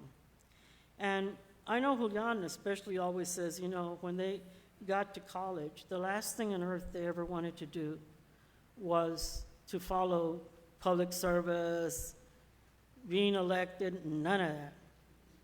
They wanted to, first of all, they did high school in 3 years. They were in a hurry. And they were in a hurry because they wanted to make some money. They, you know, didn't want to be poor. I don't blame them. They decided that, you know, fine, that's fine, but she can do it, but it's not something we want. We want some kind of future. And then their teachers did amazing things. One English teacher looked at Julian's writing and published it in her book that was rewritten many, many times and used for classes all over the place. And it was poised right next to Martin Luther King's speech. Another teacher, Luis Fraga, a professor there at that time at Stanford, took an interest in them, and he gave them jobs in the summer.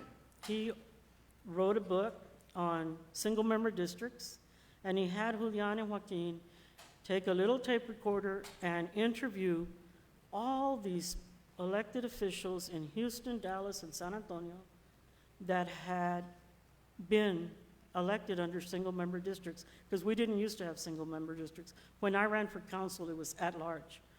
And so what an incredible kind of training. They set them on this course of really getting to know politics. And so before I knew it, before they finished Stanford, they ran for Senate, the two of them. And they discovered a new way to campaign, which hadn't been done at Stanford. They got their friends, the women, and they got the guys, and they made these posters about them running, and they put them in bathroom stalls. So you couldn't avoid it. You had to see that they were running. At any rate, they won, both of them. They were the highest vote getter, and they got the same amount of votes. I'm sure somebody wondered how that happened. But they became senators, and I think from then they were hooked. And they weren't hooked in the sense of, oh, this is something that's going to give me money, because it doesn't. Or this is something that's going to give me fame, because fame is fleeting. But they were hooked because they understood that public service, that government, is a way to serve the people. That's what it was meant for. It's a way to bring opportunity, economic opportunity, every kind of opportunity, health opportunity, all the opportunities that you'd want, equal opportunity to a community. I can remember when they came to Stanford, they said that being in California was so incredible. They could get off the plane literally and see all the economic development that you had that we didn't in San Antonio. One of the things about San Antonio in the time that they're going to school is that in San Antonio, if kids got educated, they left. There was nothing that they could do in San Antonio. We were infamous for that. San Antonio was powered by hospitality, the Riverwalk, the hotels, which doesn't pay much, right? And it was powered by government. And if you couldn't get a job in government, what were you going to do? So when they come to California and see your economic development, they were blown away. And they asked themselves, and they asked others, why can't we do that in San Antonio? Why do we have to have brain drain in San Antonio? Why can't we create opportunities in San Antonio? So they went back and looked at what Henry Cisneros had written about Target 90. They went back and did other research and really worked for 4 years thinking about how to go back and make the city better, how to go back and eliminate some of that poverty.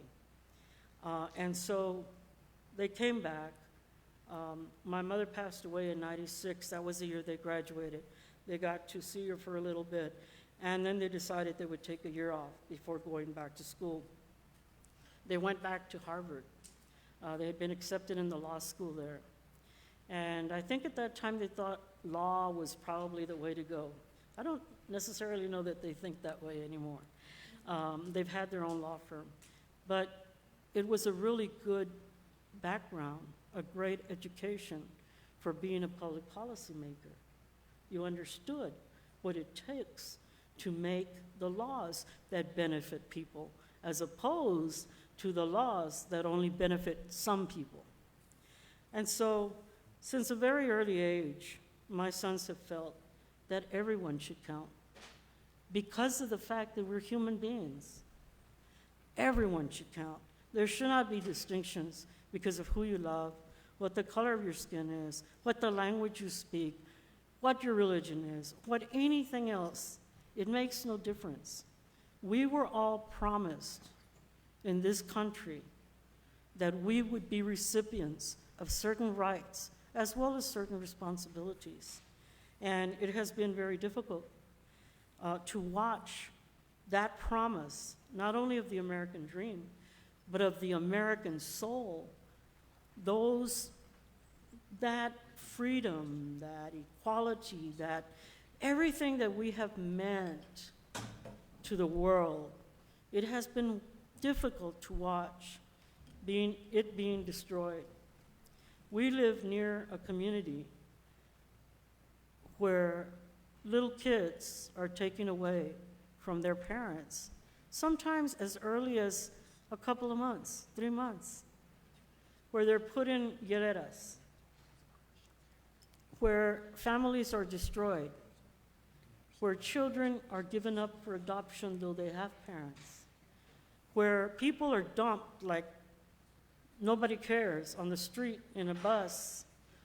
We live in a country that's never been, well, has been that way a few times before. Before I left, I got a message, an email from Rebecca Flores, who had been very instrumental in the farm worker movement in Texas, and was also knew Dolores and Cesar. And she said that this Saturday, there's a contingent of Asian Americans coming to San Antonio because they are going to ride the bus to Dili and the internment camps, or the just about internment camps there now, because they want to tell the world, they want the world to remember what happened to Japanese Americans many years ago, and what should not be happening to any American or any non-American today. And so I think, you know, my sons, both Julian and Joaquin, have been to those areas many times. Juliana was there for Father's Day last year, and they've taken gifts and they've tried to get in, and even as a congressman, Joaquin has made efforts to really know what is going on there. But every time you try, there's some barrier to understanding and knowing the truth, some barrier to talking to those children. And I think that because of that, being the people who they are, at least first Julian has decided that it is time that in this country realizes what it means to be Latino. That there are folks that in our community, that we are a broad community made up of a lot of different people, and that the stereotypes that are put out about our community, the stereotypes that are put out about our children particularly, are not for real. That we may not have had a president yet. We may not have had, in San Antonio, we don't have presidents of the Latino presidents or Latina presidents of the colleges, except for the junior colleges and Texas A&M. But most of the private colleges, there's at least 5 of them, including UTSA, does not have a Latino president. We are 60% of the population. And you can look at institutions there and see again that we still have long ways to go. That is true of this country. This country has to know you and know me and know our children. And they have to know that not only are we an asset to this country, but that it cannot be the kind of country it has hoped to be, it has said it wants to be, without us. I remember many years ago, one of the folks that worked for Clinton, who was a professor, wrote in The Atlantic, I believe, and I'm forgetting his name, Ellen, so at any rate, he's a commentator now quite a bit, but he wrote an article on, many years now, on Latinos, and he said, you know what, if we were understanding their values, if we were living by their values, we would be a much greater country today than we are. And I believe that's true, because many of our values still, the value of family, the value of community, the values that we have always expressed, are desperately needed today. They're needed in the top of government, they're needed in the top of educational institutions, and they're needed throughout, everywhere in this country. Let me just tell you a quick story about Tomas Rivera. Tomas was in San Antonio. He worked at UTSA for many years before he came to you guys. And the boy's dad, Jesse Guzman, was part of starting an organization which the Chicano movement had tried to do. It was an alternative college called Colegio Jacinto Trevino.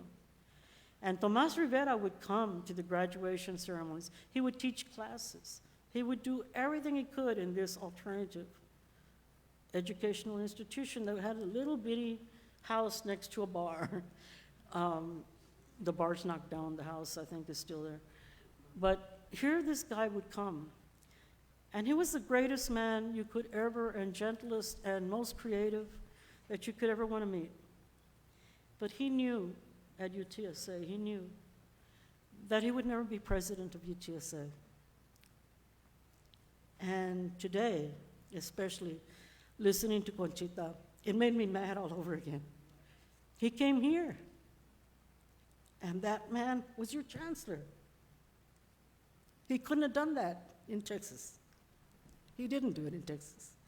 So it is everything that we are, all of us, collectively and individually. All my life I've heard, and you probably have too, think back at some of the articles. Oh, those Latinos, those Hispanics, whatever they want to call us, they don't have a leader. There's no leader. There's no national leader. Well, I've always maintained, you know what? We have a lot of leaders. That's what we're like. That's our society. Not to be one leader that everybody follows. We're not dumb. We have many leaders, like the ones that have been in the past, like the ones sitting here today. And I know that all of you make the difference. You decide whether Alex and people just like him will be a PhD, will be an astronaut, will be an engineer, will be the President of the United States. And so, I share a little bit of the story, but I want to say just one thing. Right now, you heard before, there's a rule on how people will get to that debate stage. And as a mother, I ask you, there was one rule which you had to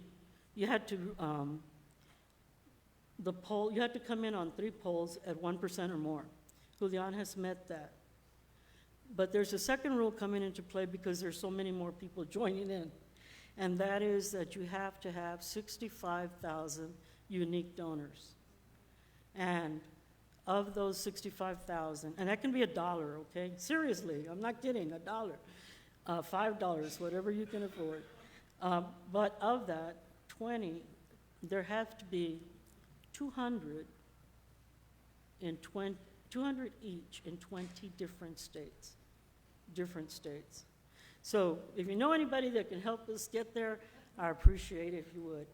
You also may know that Joaquin may be running for Congress. We'll know that in a couple of weeks. So we ask for your blessing because that is important. And we ask that you continue that strength that you have built in California so that one day we will have it too.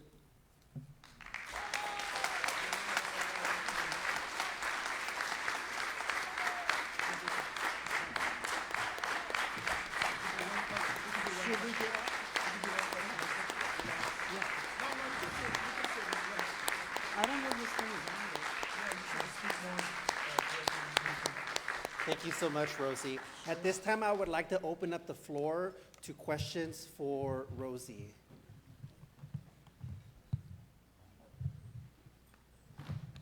Hello, buenas tardes, everybody.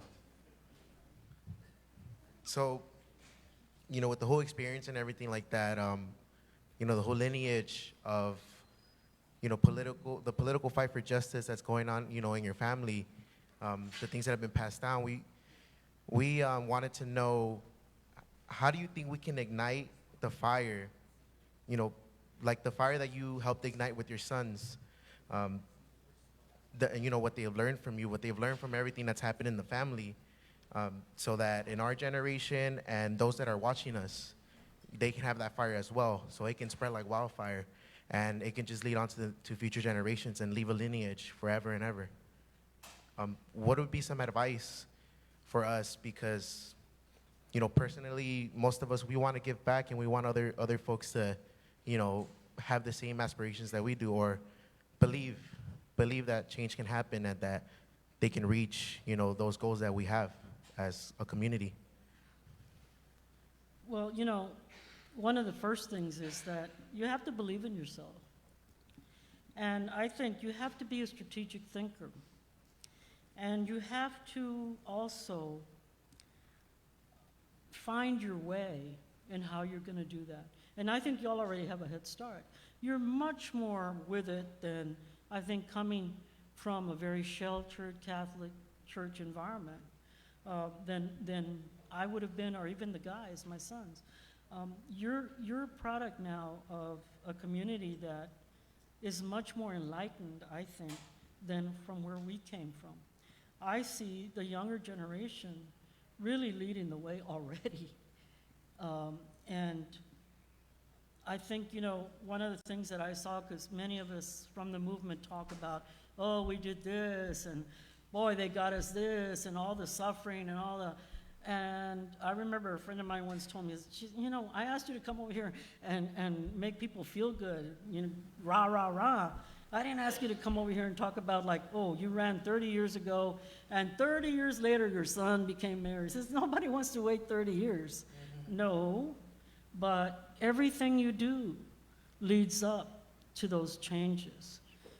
I was at a conference maybe a couple of months ago that I think Voto Latino had. And, you know, we were talking about these things about, oh, we got to do this and we got to do that. But you know what? Rosario Dawson came on after I had left the stage. Juliana and I were on, I think. And she said, you know what? That's a downer. Listen, you got to do this and you got to do that. She says, what you got to do is be yourself. You can help your community if you're an engineer, if you're a head of an agency, if you're a CPA. It doesn't matter except that you do it. You get that education. And then, whatever your God-given gifts and talents are, you use that for the community. And it doesn't mean that you have to go stand in front of the bus to stop something or do what the people in the movement then did. But it does mean, look at your technology, it means that you use your brains, your creativity, your innovation, your heart to do those things that are gonna move us towards the direction we want to move in. And I congratulate y'all for being here and for being so much further than many of us had the opportunity to be. Thank you so much. Thank you, Rosie. We'd like to honor you with this small token. If I can ask everybody, let's stand up for this woman.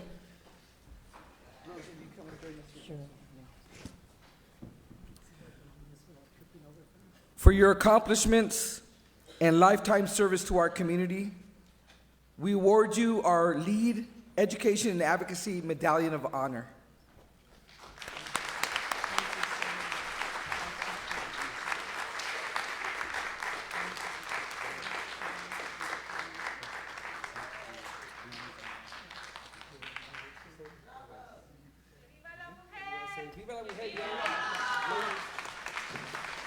I think I'll just say Viva la Raza, okay? All right, Viva la Raza. Okay, thank you. Okay, we just need a few minutes to switch. We're gonna skip the break time because it's our last panel coming up, all right? So if you all, Alejandro, if you can, you wanna get her over here. Okay, so give us a few minutes to switch in our capstone presentation. Don't miss this. Wow, so that was interesting. I hope my mom never gives a speech like that about me. I wonder, did they know that she was here today? I don't know. I know, right? Telling us because I have other questions, you know, who came out first? That's important. Right, like who's the older of the two, right? You know. But it was interesting to hear that they were shy when they were kids, right? And then they came out of their shell. Yeah, to say the least. Very, very important to hear that. I can't wait for her autobiography or biographical book because her alone is a whole story. It's like a whole film. I think it's a film waiting to happen. Yeah, there may be filmmakers out there. Right, and then part two, president. So, yes. Okay, so in fact, joining us right now is the woman of the hour, yes. Hours, days, month. So we were asking, of the two, which one's the older? Juliana is 1 minute older. 1 minute. Wow. Okay. All right. So always that minute. And obviously, doing everything that you did, really raising as a single mom, these two. I could see in all the pictures that they have of you, they just loved you so much. You having done all of that, what was sometimes the hardest thing for you that you thought, man, I don't know where this is going? Well, I mean, I think that the lack of resources as a single parent is always difficult. Right. But I had my mother, And so she took care of the kids a lot while I was working, and that really helped a great deal. That was a resource that many families don't have. And so the lack of resources, we didn't have a car, things like that, was balanced by the fact that my mother was there and they loved their grandmother. She was a big influence on them and really was the one who told the history of where she came from and the things that she had done. And I'm sure there's women out there listening, single moms that maybe have kids and want to be able to raise them the way that you raised your boys. Do you have any piece of advice for them? Well, I think that one of the things I always say is, take them everywhere you go. Whether that's the voting booth. I got involved with PTA. There are lots of groups here that are doing parental involvement. And so if you can stay close to your children in their school years, their elementary years in particular, their junior high years, that's really helpful. And now today, you've got a whole new different thing to worry about, which is the good and the bad side of the internet. You have to watch what kids look at. We didn't have that to deal with at the time. Thank God. I know. I'm sure some of us would like to keep some of that tucked away. Difficult, because my grandchildren already, like to use the phone and the tablet and all of those things. Yeah. So it's a matter, I think, hard for single parents now, just to kind of keep an eye on what the kids are doing. But most of all, I think that the family passes on its traditions, its love and its values, and that's the important thing. Well, I'm actually following, or I'm clicking on follow on Julian, who actually was here, and I see here father, husband, Texan. Proud Texan, huh? What's the best place to eat in Texas? Oh, there's several, but the Cortez is mi tierra, Pico de Gallo, all of those, and then there's Rosario's. We have so many good ones. Yeah, I know. And presidential candidate. So when he gave you that call of, I'm going to do this, what were your first words to him? I don't think it surprised me, because they've always been high achievers, and this is the way I look at things, and I think all mothers do. I'm sure your mother and your mother. Whatever you say you want to do, I'm going to support it. It doesn't matter. Right. And I'm sure as parents, you will do the same thing. You'll support. And when he called and said he was going to do that, okay, how do I help? That's what I'm there for. Well, and I saw here he has a website set up, julianforthefuture.com. That's a website that you can make donations on. You can buy, the T-shirts on. You can ask them to come to your community on, and you can donate. So it's a great website. Okay, so for moms everywhere that are struggling, doing it all by themselves, the dad went by the wayside. I don't even want to go there. Sure, sometimes it's a dad that's raising the kids. The opposite. Yeah, very true. What's your advice to them to get themselves up every day and get the twins ready? Because, man, you got and do you ever confuse them, or when they're turned around, you're like, wait, Julian, no. No. Remember, right now Joaquin's wearing a beard, so that helps, right? But for mothers, I think one of the most important things is to identify resources, not to be afraid to ask people for help. And that's very important, because in our community, sometimes people feel like, I don't want to ask, Right. And that's not the way to do it. The way to do it is to say, okay, I need something right now for my kids. Let me go find out who can help me. That's what people are there for. Unapologetically, right? Get out there. Well, thank you so very much. Thank you for joining us. And thank you. Where are you going to put the medallion? I think probably in my computer room. Oh, the computer room. Okay, I'm going to follow you on Twitter. Are you on Twitter? Yes. All right, I'm going to follow. You got to follow back, though, please. All right. I need some followers. Aaron M. Sanchez and Julian Castro, and there you go. All right. It's that time for our next panel. Let's continue on, shall we? Gracias. Woo, it's been a long day, but well worth it. Okay, this is our capstone event. It's the capstone. The thing that you put at the top, boom, to finish the day. It's my great honor to be up here with this very distinguished group of panelists. I'm going to turn this over to the capable hands of Deborah Grijalva, who is a doctoral candidate, cohort 11, in our educational leadership program here at Cal State University, San Bernardino. So, Deborah, all yours.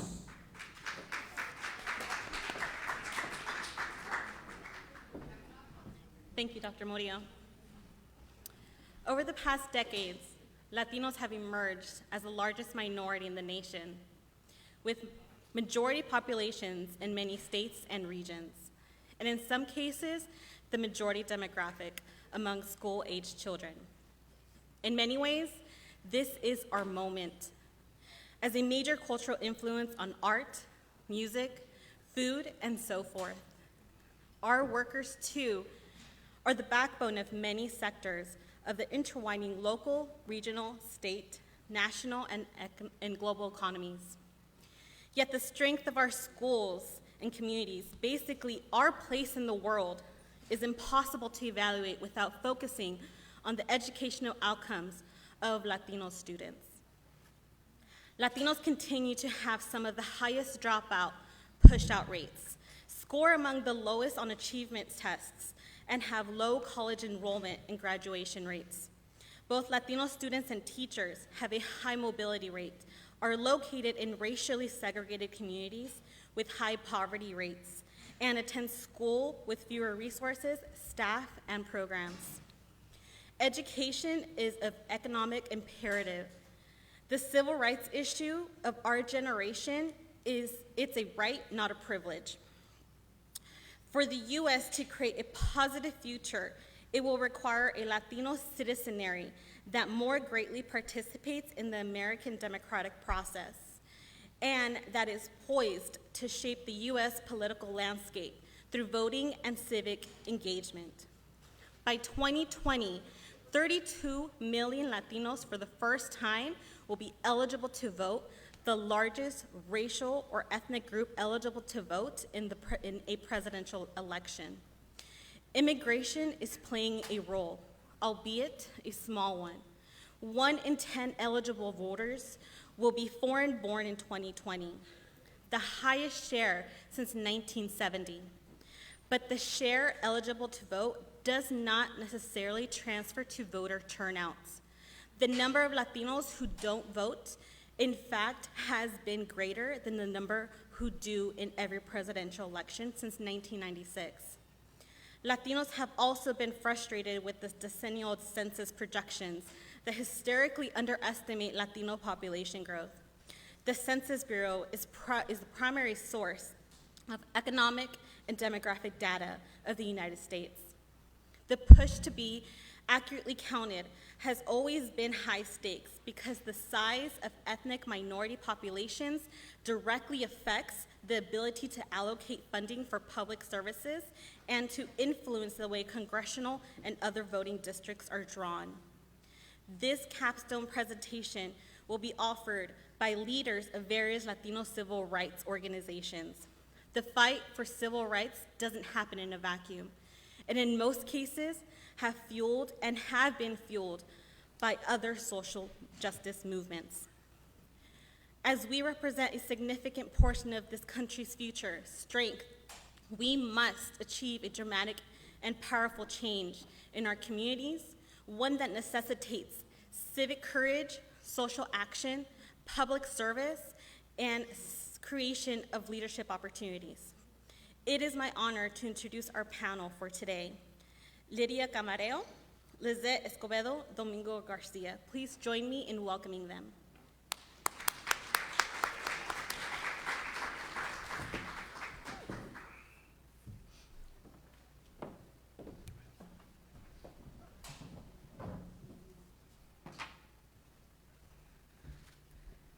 Buenas tardes. Les voy a pedir lo que les pedí antes, con más ganas. Buenas tardes.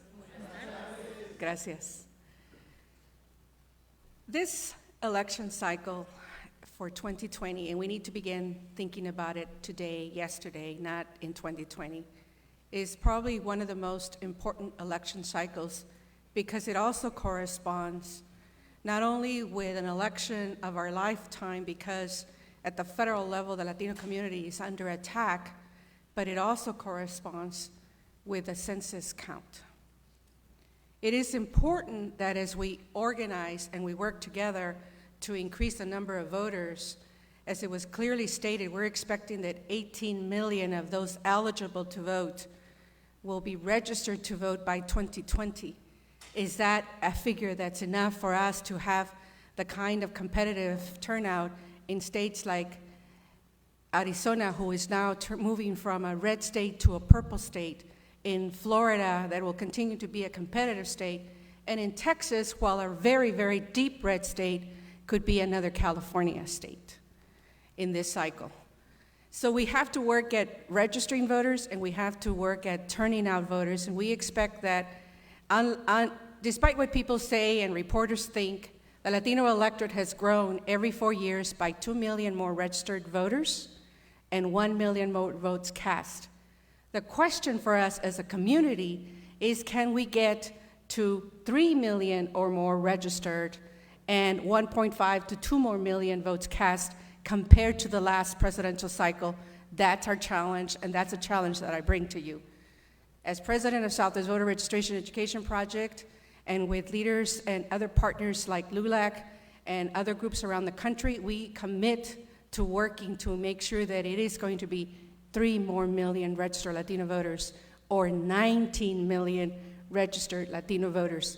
Now, people will argue and say there's 27, there's 29, there's 30 million, there's 32 million eligible to vote because 800,000 young men and women in America turn 18 that are US citizens that we might register to vote. But in states like Texas and Florida and Arizona, we are still fighting electoral barriers, systematic barriers that prohibit most of us from registering to vote. So we must make sure that, particularly in those states, we work to abolishing those barriers and working around those barriers.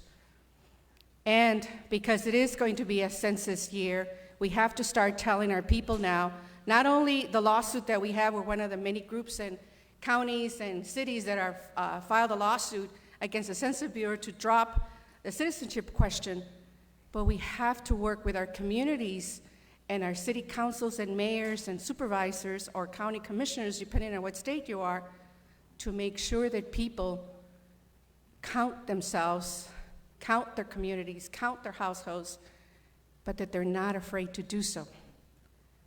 California stands to lose 4 congressional seats. Texas can lose 4 to 8 congressional seats. California is supposed to gain maybe 1 seat if we count everybody. Texas is supposed to gain another 4 seats. It gained 4 the last time, it will gain another 4, and it was a result of the Latino electorate and the minority communities, the Black community and other communities. But if we don't have a full count, we will lose everyone. So as we're thinking about how do we organize, we have to do it at the local level first. There are local elections. We have to make sure that everybody is registered to vote. We also have to make sure that in 2 years and maybe 4, how many of those folks that need to be naturalized can be naturalized in time. In 2012, we asked the administration that had just won, or rather in 2008, I must say, the administration that just won at the federal level, if you invest X dollars to naturalize citizens, we can make sure that Texas will have 2.5 to 5 million eligible voters that can convert Texas. We missed the boat then, we missed the opportunity then. Will we miss it today? We also have to think about the policies.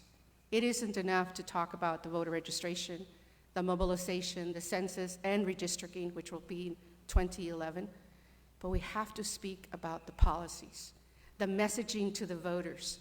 Everybody talks about how every election we have to have 1 or 2 issues that are important. Well, let's be clear, for Latinos, it's always jobs and education. Jobs and education. And immigration is our litmus test. Latinos are citizens who can vote. They vote, but immigration question and how the candidate responds to our community, whether they want to welcome us or send us back to I don't know where, that's part of the messaging.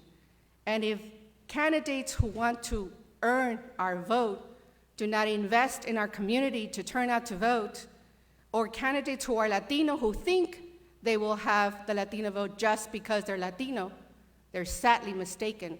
And we have seen already many, many very, very qualified candidates over our history who have not invested in expanding the electorate first and then mobilizing it, but with a purpose. Latinos want to know, how is my family going to be better, do better? How is my community going to be doing better? They told us we had 5 minutes, so I was just checking.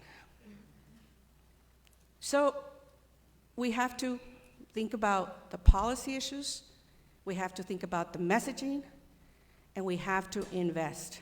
And let me tell you something. When Willie Velasquez started registering voters, every other door someone needed to be registered to vote. Now it's every 15 to 20 door, depending on what community you're working in. If you're in a very immigrant community, it can be as many as 40 doors. That means we have to work harder to find a new voter. It also means that despite what the national politics says or the national pundits, that we don't care, that is wrong. I'm constantly being asked, do Latinos not cast a vote because they don't care or because they don't understand the process? Quite the contrary, Latinos very much care, and they do understand the process. And sometimes, just like I can be very cynical about the process, they still understand very clearly that with the vote, it's our ticket to respect and dignity. And if we remind people that besides employment and jobs and education and immigration is the litmus test, that our vote is in fact our ticket to respect and dignity, then more people will cast their vote. Prop 187 is a perfect example. We knew very clearly that we were going to lose. We did not have enough Mexican registered voters in California, and there wasn't enough of us anyways at the time. Today, California enjoys the largest number of Latino registered voters, over 4.1 million registered Latino voters. And you are voting at a high rate, despite what people say. Yes, there are certain elections that we vote less, like local elections, but that's clear across the country and clear across groups. White groups, black groups, Asians, others, Latinos as well. We vote at a significant number. In a presidential level, we are voting at about 80% of those that are registered to vote. However, we get counted by all that are eligible to vote. And if you're not registered, you can't vote, period. In a midterm election, we're voting at about 50%, unless you are from a red state like Texas, which is at 37%. In a local election, you might find here in the city of Los Angeles that 27 to 32% will cast their vote, but in Texas, 3 to 6 percentage points will cast the vote. It's based on participation, it's based on resources, and it's based on a number of things. But we are voting, we will vote, but we will do it. Why? Because we expect to be treated with dignity, and we will not be told by anyone, local, state, or federal level. No single person is going to tell us que no pertenecemos en esta ciudad o este país. We're here to stay, we're not moving, and we're going to build this country even better with our leaders. Gracias.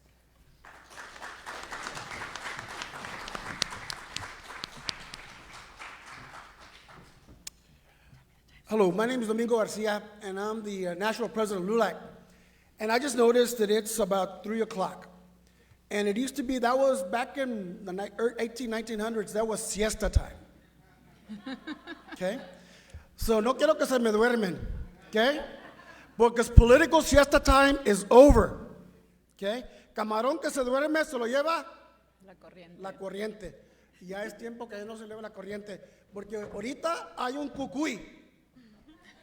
Anybody ever heard of the cucuy? Ese cucuy ahorita, en 2019, tiene cabello naranjado, feo, panzón, y vive en una casa blanca. Okay? And that kukui is who we need to be fighting against. Because that kukui is a kukui that LULAC has been fighting since 1929 when we were founded. And think about 1929. I'm just going to give you a little brief history.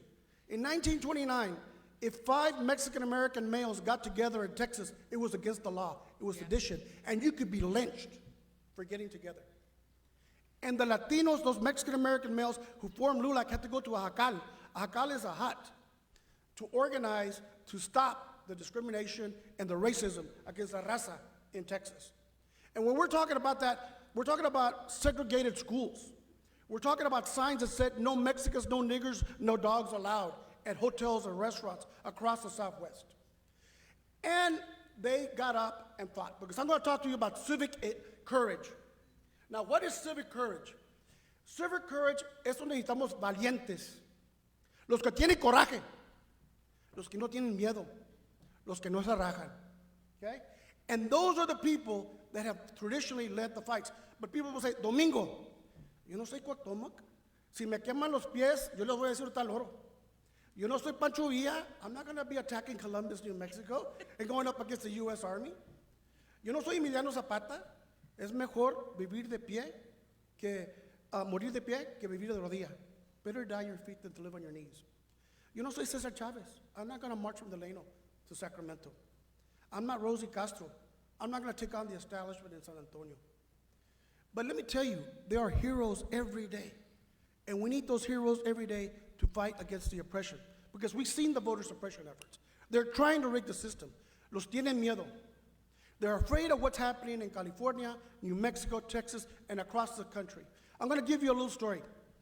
How many ever heard of Dodge City, Kansas? You ever heard of Dodge? Get out of Dodge? Yeah. Okay. Well, in November of 2018, the Secretary of State of Kansas, a guy named Chris Koch, he led Trump's voter fraud commission, National Voter Fraud Commission, was running for governor of Kansas. And Dodge City is now 63% Latino. And what they did was they took the only polling place in a town of 33,000 people and moved it 20 miles outside the city limits. Okay?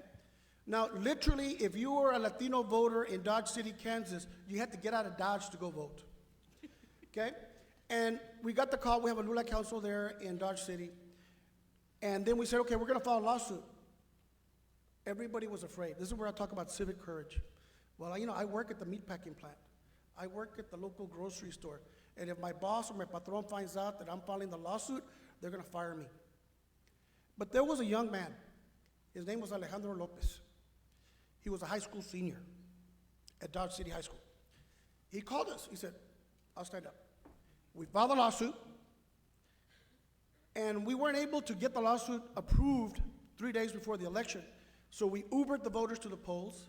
We rented 3 minivans, and we took voters to the polls.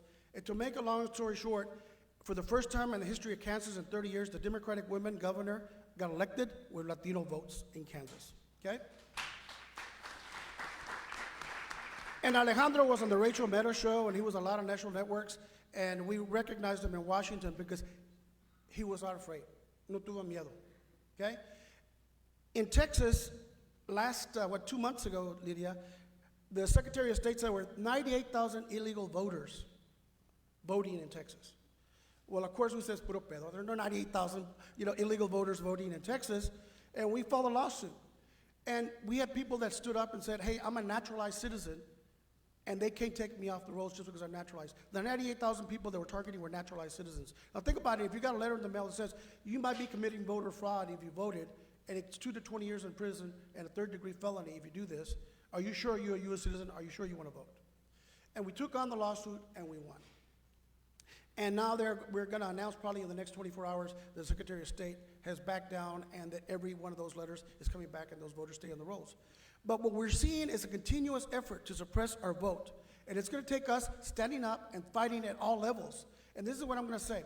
It's talking about political, economic, and cultural empowerment. It's not being afraid to take on the establishment and saying, no más, que ya basta. And that takes a lot of courage. Necesitamos valientes. Necesitamos gente que es fuerte. And it's not easy sometimes to do that. Rosie, when you heard her talk about Texas, I was there as a Raza Unida a 19-year-old trying to run a primary and having to read the election code. It's not easy. It's not easy when you're a metro organizer and people are looking at arresting you because you had a protest on campus. It's not easy last year when we were at the border and we were trying to release babies from a baby jail in McAllen, Texas, and we were able to get them released out. Those things are not easy, but you got to have people that will stand up and fight. So I'm going to tell you right now, the current system, the Electoral College system, is rigged against California. Somebody said earlier today that LA County has more people than 43 states. That's correct, but you still only got 2 senators. And in the Electoral College, the reason Trump got elected was because those rural areas that were made to protect slaveholding states have a disproportionate number of votes in the national election. And therefore, we need to change the Electoral College. They are right when they talk about that. They are right when we talk about having to empower our communities by running Latinos at all office. So I challenge everybody here, run for office. And I'll give you one little example. I got an email from a 27-year-old young lady in New York City that she was going to run for Congress. And she just needed my help. And could I just send some money? So I don't know who she was. She was a Latina. She was running in New York. I sent her $1,000. Her name is Alejandra Ocasio-Cortez. Yep. And she got elected to Congress at 28. Tell you another story. I have an office in Houston, Texas. Another Latina came to my office. Her name is Lina Hidalgo. She was 27, but she had already graduated from Columbia and I believe Yale. And she said she was running for county judge, and in Texas, county judge is like you have county supervisors here in California, like the head county supervisor. And Houston has also over 4 million people. And nobody believed she could win. And the Republicans had controlled Houston for decades. And I said, if you have a dream, I help you. And she became the first Latina county judge in Harris County at 27, right now, okay? And yesterday, there was a gas explosion in Houston, Texas, a refinery that was pouring out chemicals and pollution into the atmosphere in Deer Park, Texas, which is majority Latino. And she did a press conference in English and Spanish, because she's an immigrant from Colombia. And she said people need to be, check the air, stay inside, don't go to school. Y lo dijo en español and inglés. And a county commissioner from Chambers County said, you're in America, you need to speak English. You shouldn't be giving that in Spanish. And the result was we led a campaign against him, and he apologized to the county commissioner yesterday, okay? But those are the little fights that we have day in and day out. And it's gonna take us fighting and improving everything we do, whether it's voter registration, candidate training, running people for office, raising money for those candidates, and making sure that we have the political willpower and las ganas. Porque yo digo, I used to know Willie Velasquez and work with him when I started in college, que con ganas todo se puede. Con ganas todo se puede. So I encourage all of you that are here today to make an effort to make sure that we run more candidates for office. Because I do believe that the first Latina or Latino president of the United States has been elected. And I was there when Clinton took the oath of office. I was there when Barack Obama took the oath of office in Washington, D.C. And I want to be there when the first person whose last name might end with an EZ, you know what EZ is? Hernandez, Lopez, Sanchez, Gutierrez, or maybe a Castro or a Garcia, or will become the next president of the United States of America. Because that's our goal. And that should be your goal. And I always tell people, when you decide why you want to run for office, the only criteria that you should have is a metric. Did you do something to help Jose and Maria today? Did you improve the education of their children? Did you give them a higher wage, better health care? What did you do to help Jose and Maria? And if you did something to help Jose and Maria, te vientates, te tiro la chancla, to get well. But if you didn't, then you're in the political office for the wrong reason. And that's what we need to hold the politicians accountable and move our community forward. Gracias.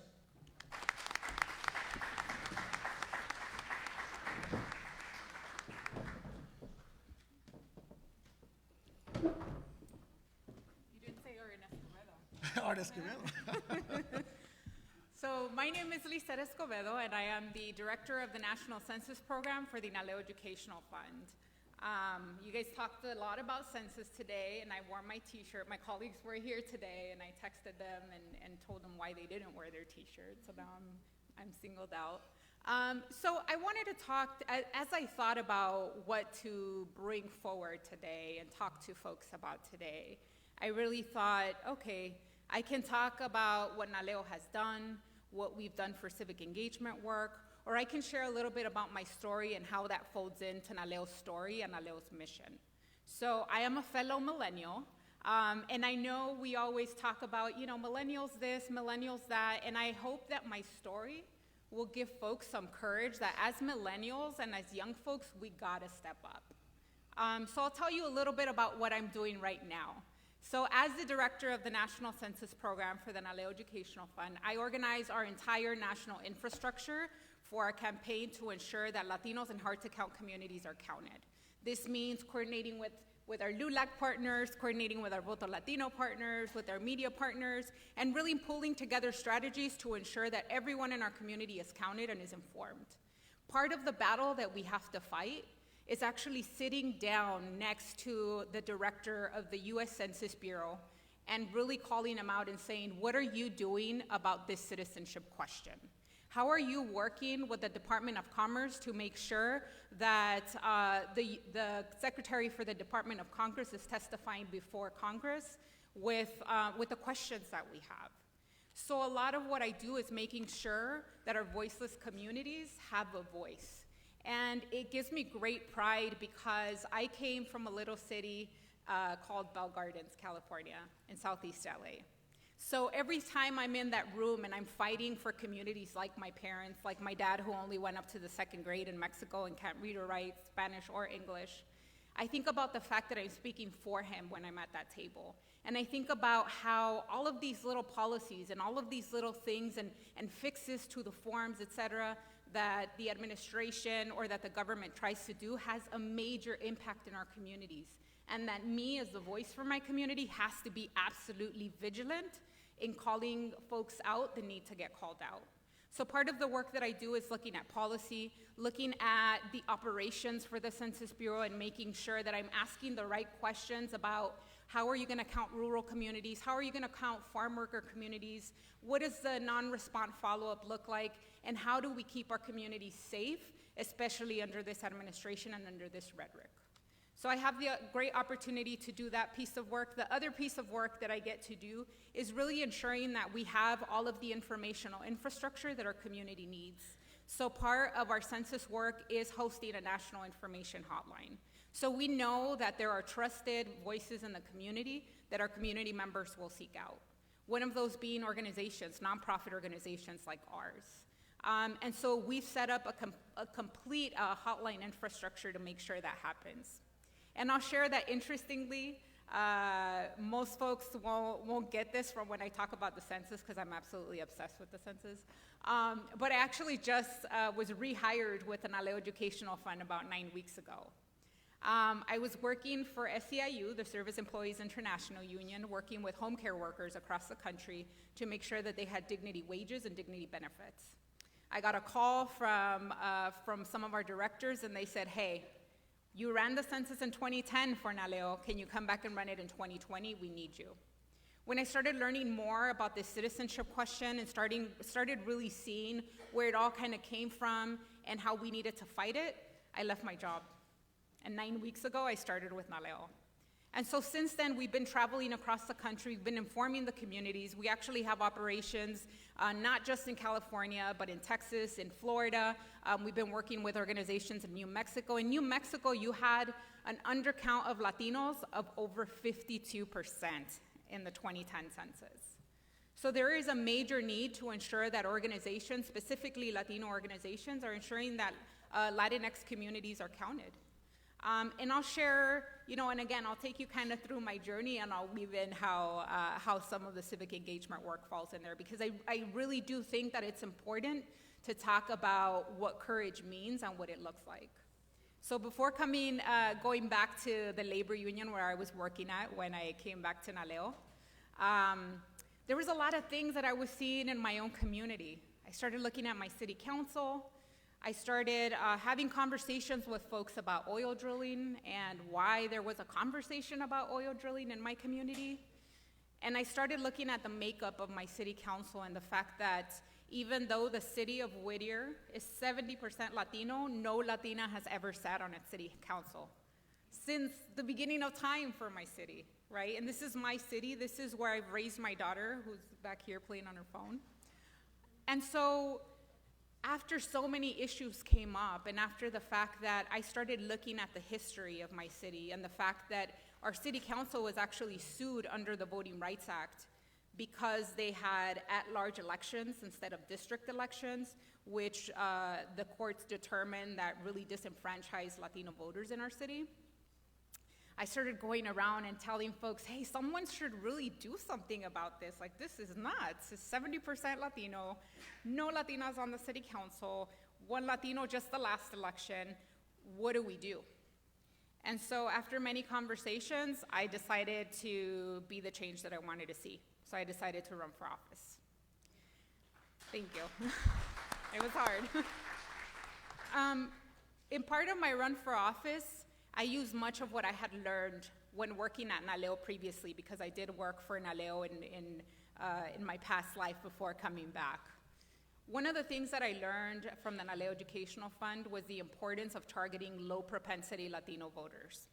These are voters that don't vote every single election. They might vote on a presidential election, probably not in a midterm, probably not in a municipal election. A lot of these folks are not lazy or apathetic. It's just that when political campaigns look at who to target for their outreach, they say, where can we spend the least amount of money? And that's in high propensity voters, which tend not to be Latino, right? So what happens is that you have outreach in the community to non-Latinos and a lot of folks who are frequent voters and vote every municipal election and might not look like us and might not have our same interest. So for my campaign, I decided to do a full shift. I said, we're gonna target every single low propensity Latina voter and we're gonna target millennials. Everybody thought I was super crazy. And everyone's like, how much money are you gonna raise? Because that's a lot of money. And I truly believed in what I had learned at NALEO, that with invitation, our community was hungry and desired to be engaged. So as part of my city council race, and I actually took 3 months off of work and just solely dedicated myself to door knocking and kind of learning the ins and outs, we went from not having an absolute chance because this person had been in office for 12 years to being so close that I was getting attack mailers, right? That's how you know that someone's scared. So when we got those attack pieces, I started looking like, you know, someone's looking at these numbers and thinking we're a major threat, right? When we started doing our own kind of side polling, we realized that indeed we were. And so when election day came around, you know, we all kind of gathered, and I was ready at, you know, at 8 p.m. when the polls closed to say, okay, well, thanks everyone. You know, I was ready with my speech, but it was tied on election day. We didn't get the final results of the entire election until 5 days later because it was that close. I lost by 4 votes, but it was one of the best experiences that I've ever had. There was a lot of issues that we had, yes, with there's a lot of things that we need to look at when it comes to voter protection. We need to look very closely because sometimes our communities are being disenfranchised by small print. You know, ballot design. Who's overseeing your elections locally? Is it the county? Is it the city? Who is the city contracting for your elections? Those are very important. That's very important fine print that we need to look at. And I had learned all of that by working at NALEO and really looking at how we can work with our communities to make sure they had the information to report these kinds of things. You know, so after a long, hard, long-fought battle, we came very close. But what was most important is that we created a movement of very hungry young Latinos, young millennials. We mobilized the entire Whittier College. And I was able to also run as myself, right? I wear hoops, and I love them, and I'm not gonna take them off for any campaign, right? So it was all of those things were very important lessons to teach our community. And so following my election, I decided to continue to engage my community and a lot of the young women. And my team was actually all young women under the age of 25. That was my campaign manager, everything. That's all we hired. And we started looking at where do we go from here, right? What kind of movement do we create? So when I went back to, to the union after I had lost my election, I started looking at where do I want to be at this moment in time?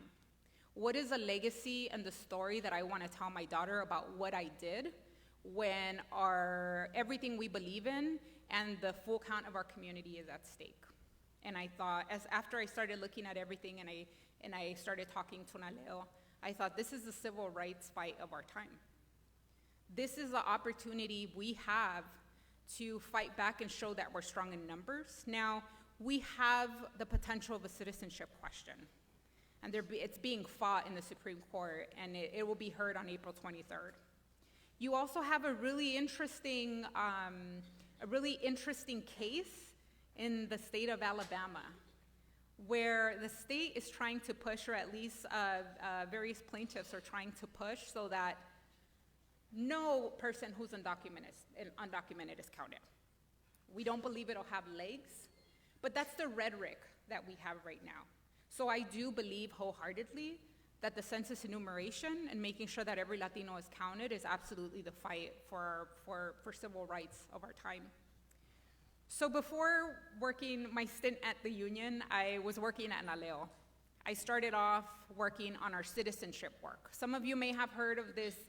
I think it was a really awesome campaign called Ya es Hora Ciudadanía. And I know I came out here, I remember traveling everywhere. So what I did is that we looked at what are the elections that are coming up and where is their opportunity. So after we did much research, we realized that folks who had the highest propensity of voting were actually naturalized citizens. And we thought, who's tapping into the naturalized citizens to make sure that we got them on the pathway to voting?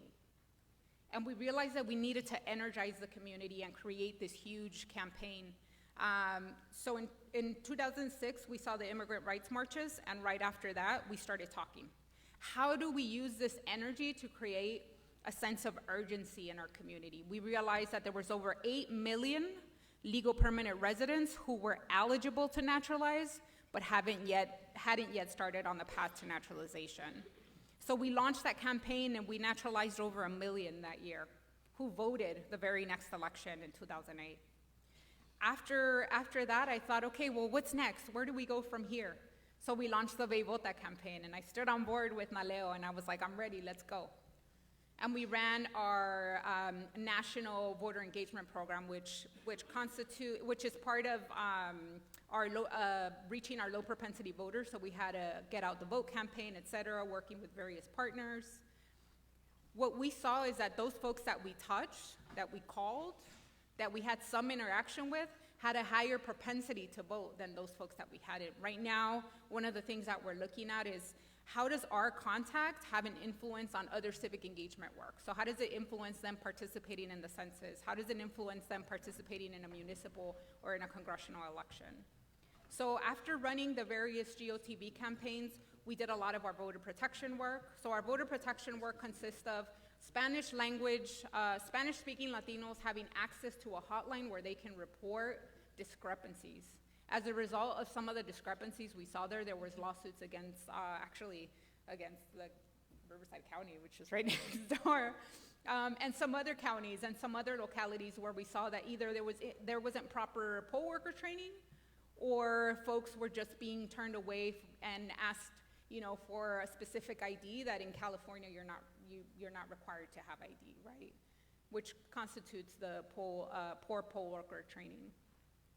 So a lot of the work that we've done as Naleo really has been what I believe that my mission has been in life, which is making sure that as Latinos we have a voice. Because for so long we're in communities where chroming plants are placed in our backyard because nobody's gonna say anything about it.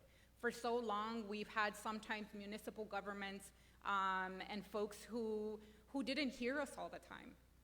And as part of Naleo, the other piece that we have is we also train our Latino elected officials who get elected into office, who might be someone like me who's never been in office but wants to do right by the community. We have education institutes, we have workforce policy institutes, and so part of the mission of NALEO is to engage the Latino community from citizenship to public service. So we want to make sure that as Latinos get elected, that they have all the tools at their disposal to make the right decisions for our communities and to do right by us. And so I really do think that civic engagement and really us being the ones who shape the playing field is our fight. And it doesn't matter, how young or how old you may be, this is all of our fight because it's the future, it's our future, and it's the future of my 9-year-old who's back here. So thank you all for having me today.